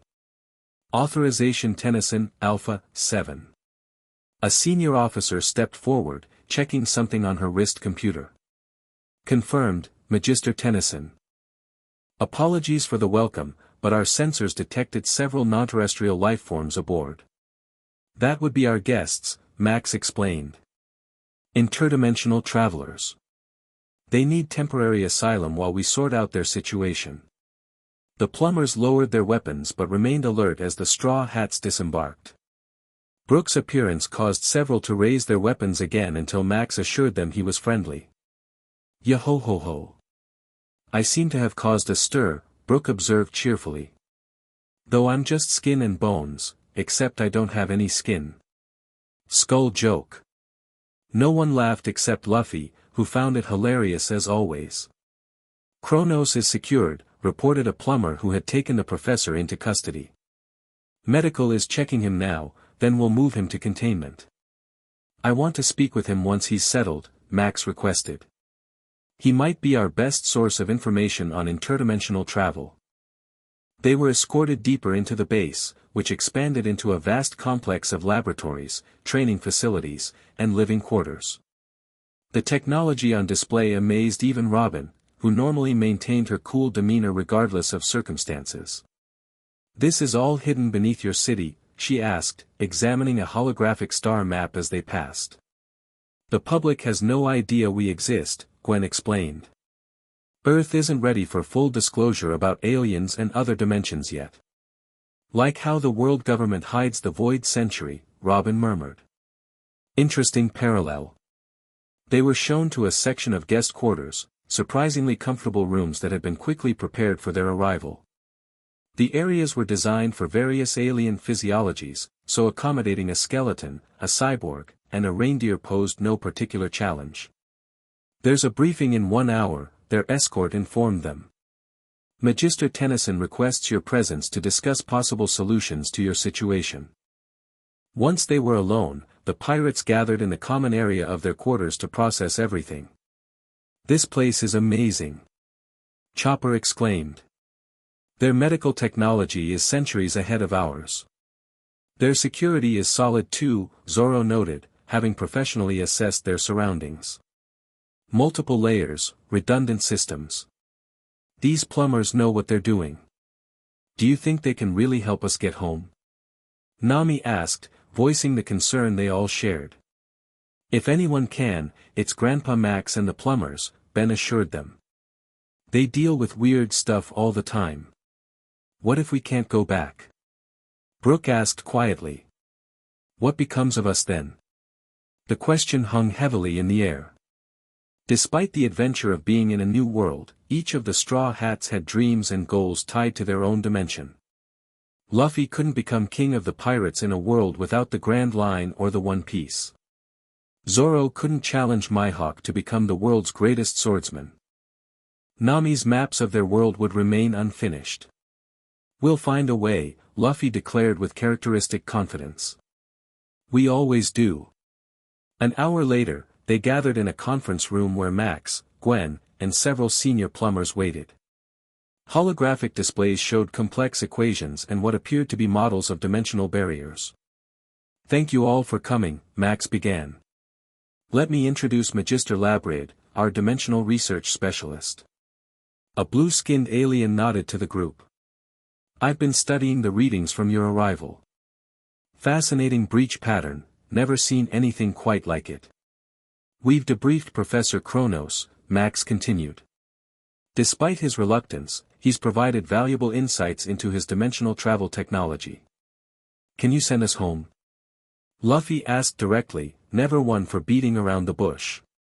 Magister Labrid hesitated. Possibly. The challenge isn't creating a dimensional portal, we've done that on small scales before. The challenge is targeting the specific dimension you came from. There are infinite possibilities, and without a proper anchor point. Like the original fruit, Robin surmised. Exactly. Without something connected to your dimension, we're essentially shooting in the dark. What about us? Usopp suggested. We're from that dimension. Couldn't we act as the anchor? That's, actually a brilliant suggestion, Labrid admitted, looking impressed. Using biological markers as dimensional coordinates. It's theoretical, but it might work. How long would it take to develop? Ben asked. Days, maybe weeks, Labrid replied. We'd need to build a new portal generator calibrated to their specific dimensional frequency. Sanji blew out a frustrated breath. So we're stuck here for now. I'm afraid so, Max confirmed. But you're welcome to stay as our guests. And in the meantime, perhaps Ben could show you around our world. Luffy immediately perked up. Like an adventure. I'm in. The meeting continued with technical discussions about dimensional barriers and portal physics that went over most of their heads. Eventually, they were dismissed while the plumbers began work on the portal technology. As they left the conference room, Ben turned to the pirates. So, who wants a tour of San Francisco? The next morning found the Straw Hats attempting to blend in with Earth fashion, with mixed results. The plumbers had provided clothing, but some crew members adapted better than others. Brooke, for instance, was impossible to disguise completely, so they settled for a hoodie, sunglasses, and the cover story that he was wearing an elaborate costume. This is so tight, Luffy complained, tugging at the jeans and t-shirt he'd been given. How do people fight in these? You're not supposed to be fighting, Nami reminded him, looking quite comfortable in her new outfit. We're tourists, remember? Ben and Gwen led their unusual group through San Francisco's streets, trying to act natural despite the stares they received. Chopper had the easiest disguise, in his smallest form, he simply looked like a strange stuffed animal carried by Robin. This is a shopping district, Gwen explained as they walked down a busy street lined with stores. People come here to buy clothes, electronics, food. Like a market, Sanji nodded, peering into restaurant windows with professional interest. Exactly, but with fixed prices, Ben added. No haggling. That's no fun, Nami pouted. They stopped for lunch at a food court, where the variety of options amazed the pirates. Luffy wanted to try everything, while Sanji critically evaluated each dish, asking detailed questions about ingredients and preparation methods that the cashiers couldn't answer. These hamburgers are amazing. Luffy declared, mouth full. Almost as good as meat. It is meat, you idiot, Sanji sighed. After lunch, they visited a technology store where Frankie and Usopp nearly had to be dragged away from the robotics section. Robin found a bookstore and disappeared inside for almost an hour, emerging with a stack of history books. "Your world has fascinating conflicts," she commented. "So many wars over resources and ideologies rather than territories. Is that different from your world?" Gwen asked. "Our conflicts tend to be more personal," Robin explained. "Emperors battling for dominance, pirates seeking freedom, the world government maintaining control. The scale is different." As the day progressed, they attracted increasing attention. Luffy couldn't help showing off his rubber abilities when excited, stretching to grab things or bounce when surprised. Brook's disguise slipped several times, revealing glimpses of bone that passers-by assumed were an elaborate costume. Zoro almost got into a confrontation with a street performer who challenged him to a mock sword fight. "Maybe we should head back," Ben suggested after Chopper accidentally spoke in public, causing a child to scream in delight about a talking teddy bear. They were making their way toward the prearranged pickup point when the ground suddenly shook beneath their feet. At first, they thought it might be an earthquake, common enough in San Francisco, but the rumbling was followed by an explosion several blocks away. "That's not normal," Ben said, activating the Omnitrix. "You guys should get to safety while I check it out." "Are you kidding?" Luffy grinned, cracking his knuckles. "We're coming too." Before Ben could argue, a massive creature rounded the corner ahead, a hulking, rhinoceros-like alien with crystalline growths protruding from its armored hide. It charged down the street, sending cars flying and pedestrians running in panic. "What is that thing?" Usopp squeaked, hiding behind Frankie. "Rhinoc," Ben identified the creature. "From the Andromeda Galaxy. Extremely territorial and nearly indestructible. What's it doing on Earth?" The answer came in the form of a familiar face. Dr. Cypher emerged from the dust cloud behind the creature, his mechanical parts now more extensive than before. He held a device that seemed to be controlling the Rhinoc. "The dimensional travelers," he called out upon seeing them. "Perfect timing." "Cypher." Ben gasped. "How did you get to my dimension?"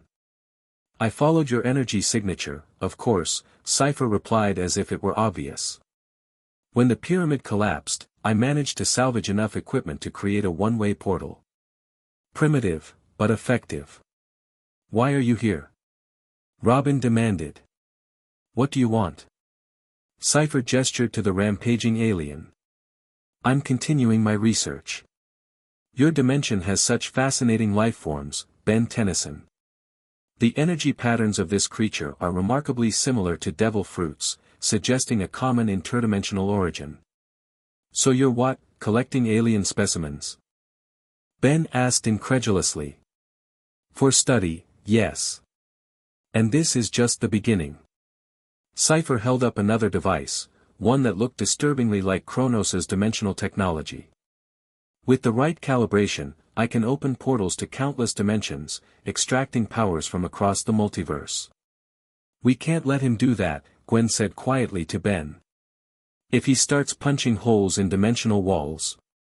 "I know," Ben nodded grimly. He turned to the Straw Hats. "Feel like helping me stop another dimensional crisis?" "That's what we do best." Luffy grinned. "Pirates to the rescue." Ben slammed down on the Omnitrix, transforming in a flash of green light. Humongosaur. The massive dinosaur-like alien roared, matching the Rhinoc in size. The Straw Hat sprang into action alongside him. Luffy stretched his arms, launching himself toward Cypher. Zoro drew his swords and charged the Rhinoc from the flank. Sanji leaped into the air, his leg igniting with the energy of his fighting spirit. Cypher seemed surprised by their coordinated attack. "Fascinating. You formed an alliance across dimensions." He pressed something on his control device, and the Rhinoc roared, charging directly at Humongosaur. The two massive beings collided with earth-shaking force. Humongosaur grabbed the Rhinoc's horns, trying to stop its charge, but the creature's momentum drove him backward through a building wall. "We need to get that control device," Gwen called out, her hands glowing with mana energy. She cast bolts of magical force at Cypher, who deflected them with an energy shield built into his mechanical arm. Robin crossed her arms in her characteristic pose. Cease fleur. 6 arms sprouted from Cypher's body, grabbing at the control device. However, an electrical discharge from his mechanical parts forced the phantom limbs to disappear. Devil Fruit abilities, Cypher noted with clinical interest. Paramecia type, if I'm not mistaken. Limited but versatile. Usopp positioned himself on a nearby car, taking careful aim with his slingshot. Special attack, Green Star. The projectile exploded near Cypher, sprouting instant vegetation that wrapped around his legs. While Cypher was distracted, Nami swung her Climatact, generating a localized thundercloud above him. Thunder Tempo. Lightning struck down, but Cypher's mechanical parts absorbed the electricity. You're only making me stronger, he laughed, using the absorbed energy to enhance his shield. Meanwhile, Humungosaur wrestled with the Rhinoc, the 2 titans destroying half a city block in their struggle. Frankie joined the fray, firing his radical beam at the creature's exposed flanks, while Brook used his Soul Solid to freeze sections of its crystalline growths. We need a plan. Chopper shouted, transforming into his heavy point to help evacuate civilians from the battle zone. Humungosaur managed to flip the Rhinoc onto its side, momentarily stunning it. The control device. He called out in Ben's voice. If we destroy it, the Rhinoc might calm down. Luffy, who had been testing Cypher's defenses with rapid-fire punches, nodded in understanding. He stretched his arm back an impossible distance. Gum gum. Red Hawk. His fist ignited with flame as it accelerated toward Cypher. The attack connected with devastating force, shattering Cypher's shield and sending him crashing into a storefront. The control device flew from his hand, skidding across the pavement. I got it. Gwen called, racing toward the device. But Cypher recovered quickly, firing an energy beam that cut off her approach. No one touches that, he snarled, his mechanical eye glowing ominously. It's linked to more than just the Rhinoc. As if on cue, the air around them began to ripple and tear. Small dimensional portals opened randomly across the battlefield, unstable windows into other worlds. Through one, a desert landscape was visible, through another, an ocean of strange purple liquid, through a third, a cityscape of crystalline towers. The device is destabilizing. Humungosaur realized, transforming back to Ben in a flash of green light. He's linked it to his dimensional technology. Precisely. Cypher confirmed, retrieving the device despite his injuries. And if it's destroyed, the resulting dimensional cascade could tear this entire city apart. He backed away, using the threat as leverage. Stay back, all of you. The Rhinoc, momentarily free from control, thrashed about in confusion before focusing on Cypher, recognizing him as its captor.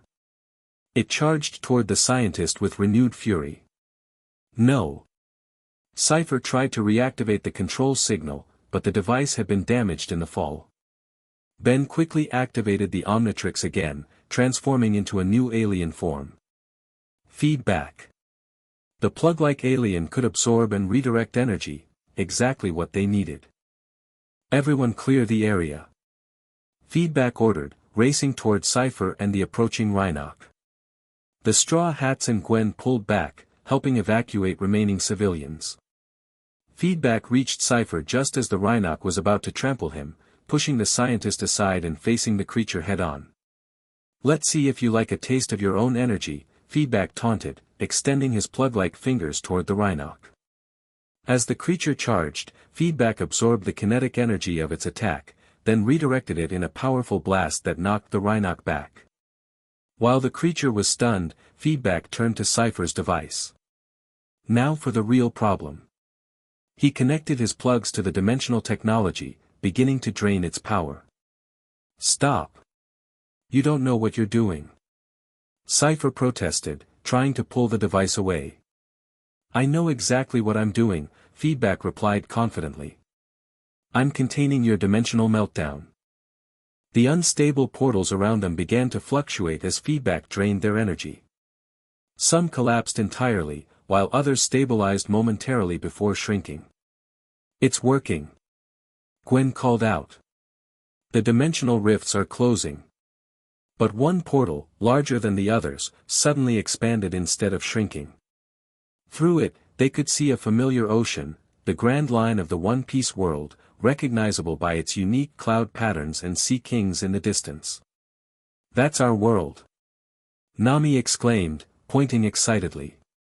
"The energy drainage must have accidentally stabilized that particular portal," Gwen theorized. The dimensional frequency matched perfectly. Cypher, seeing his plans collapsing, made a desperate lunge for his device. "I won't be stopped when I'm this close." Luffy intercepted him with a stretched arm, grabbing him by the collar. "You're done causing trouble." He pulled Cypher into a devastating punch that sent the scientist flying into a nearby car, unconscious. Feedback continued draining energy from the device, carefully modulating the flow to maintain the one stable portal while closing all others. "I don't know how long I can keep this open," he warned. "The power source is almost drained." The Straw Hats looked at the portal to their home dimension, then at Ben and Gwen, indecision clear on their faces. "You need to go," Feedback urged them. "This might be your only chance to get home." "But what about you?" Luffy asked, unexpectedly serious. "We just became friends." "And friends know when to say goodbye," Feedback replied, straining to maintain the portal. "Your adventures are in your world. Mine are here." Robin approached the portal, studying it carefully. The dimensional coordinates seem stable. "This definitely leads back to our world, specifically the Grand Line near Water 7, if I'm not mistaken. All of you, go." Feedback insisted as the device in his hands began to spark dangerously. "I can't hold it much longer." The Straw Hats gathered their few belongings, prepared to jump through. But Luffy hesitated, looking back at Ben.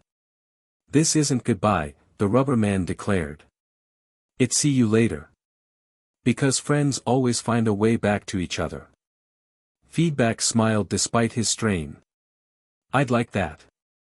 One by one, the pirates leaped through the portal, first Nami and Usopp, then Sanji and Chopper, followed by Frankie carrying their supplies. Zoro gave a respectful nod before stepping through, and Brook played a quick farewell melody on his violin. Robin was the last to approach, placing a book in Gwen's hands. "A history of our world," she explained with a smile. "So you don't forget us." Then only Luffy remained, standing at the edge of the portal. "Ben Tennyson. Next time we meet, I'll be king of the pirates. And I'll have mastered the Omnitrix," Feedback promised. With a final grin and wave, Luffy jumped through the portal. The moment he crossed, Feedback could no longer maintain the stability. The portal collapsed with a tremendous thunderclap, the device in his hands shattering completely. Feedback transformed back to Ben, collapsing to his knees in exhaustion. Gwen rushed to his side, supporting him as they watched the last traces of interdimensional energy dissipate. "They made it," Ben said, more statement than question. "They did," Gwen confirmed. "I could feel the connection complete before it closed." In the distance, sirens wailed as local authorities finally approached the scene. The Rhinoc, without Cypher's control, had collapsed into a docile state, more confused than aggressive now. "What do we tell the police?" Gwen wondered, looking at the unconscious Cypher and the alien creature. "Nothing," came Grandpa Max's voice as a plumber vehicle pulled up beside them. "This just became a plumber matter." Within hours, the situation was contained. The plumbers took custody of both Cypher and the Rhinoc. Cleanup crews began repairing the damage using advanced technology that accelerated construction, and memory-altering devices ensured that witnesses remembered only a gas main explosion rather than an interdimensional battle. Back at the plumber base, Ben sat in the now-empty quarters that had briefly housed the Straw Hat Pirates. Scattered evidence of their presence remained, a cigarette but from Sanji, a medical textbook Chopper had been studying, a half-drawn map Nami had started of San Francisco Bay. You missed them already, Gwen observed from the doorway. Ben nodded. They were only here for 2 days, but, yeah. They were something special. Pirates from another dimension, Gwen mused, sitting beside him. Even for us, that's pretty out there. The weird thing is how well we all fit together, Ben said. Like we'd been friends forever. Luffy and his crew. They didn't care about the Omnitrix or my reputation or anything. They just accepted me. That's rare, Gwen agreed. So what now? Ben stood up, a determined look crossing his face. Now we make sure this doesn't happen again. Kronos and Cypher both proved that dimensional travel is possible, and dangerous. Someone needs to make sure the barriers stay strong. Sounds like a job for Ben 10, Gwen smiled. And the plumbers, Ben added. Grandpa Max is already talking about establishing a new division focused on dimensional security. Apparently, this isn't the first breach they've detected. They walked together toward the laboratory section where Magister Labrid was studying the remnants of Cypher's technology. Could we ever, visit them? Gwen asked hesitantly. Someday, maybe, Ben replied.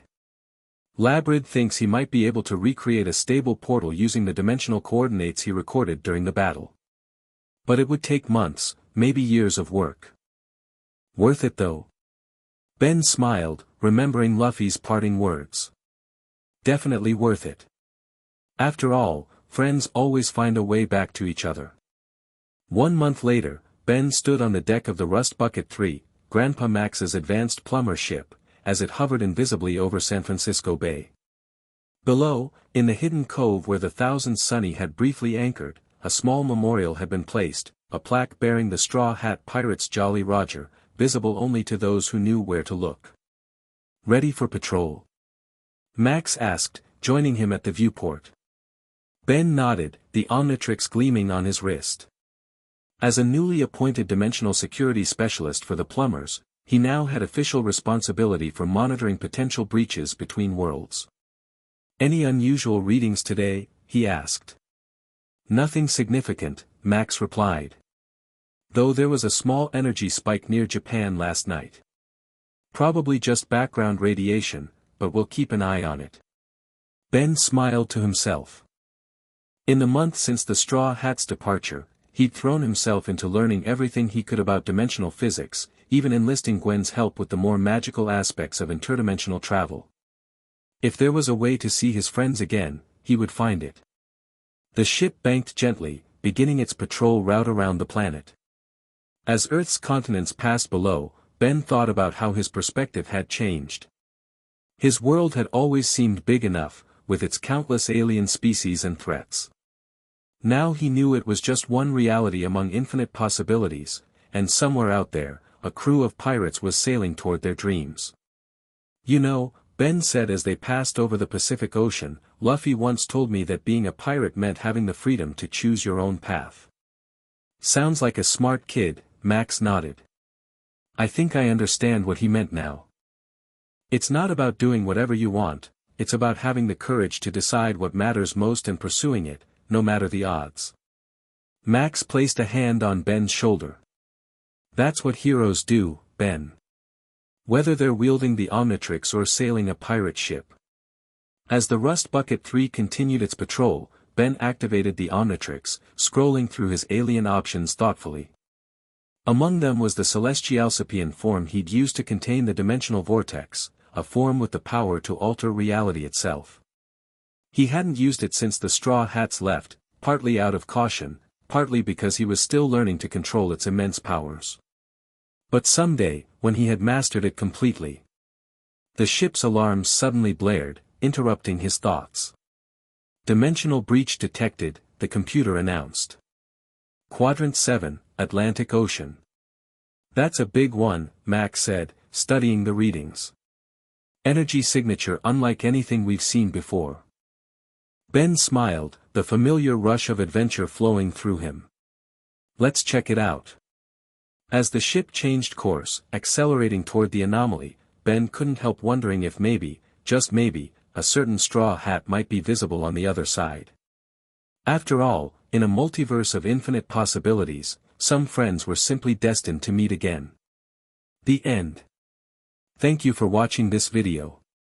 Please be sure to subscribe to our channel and like this video.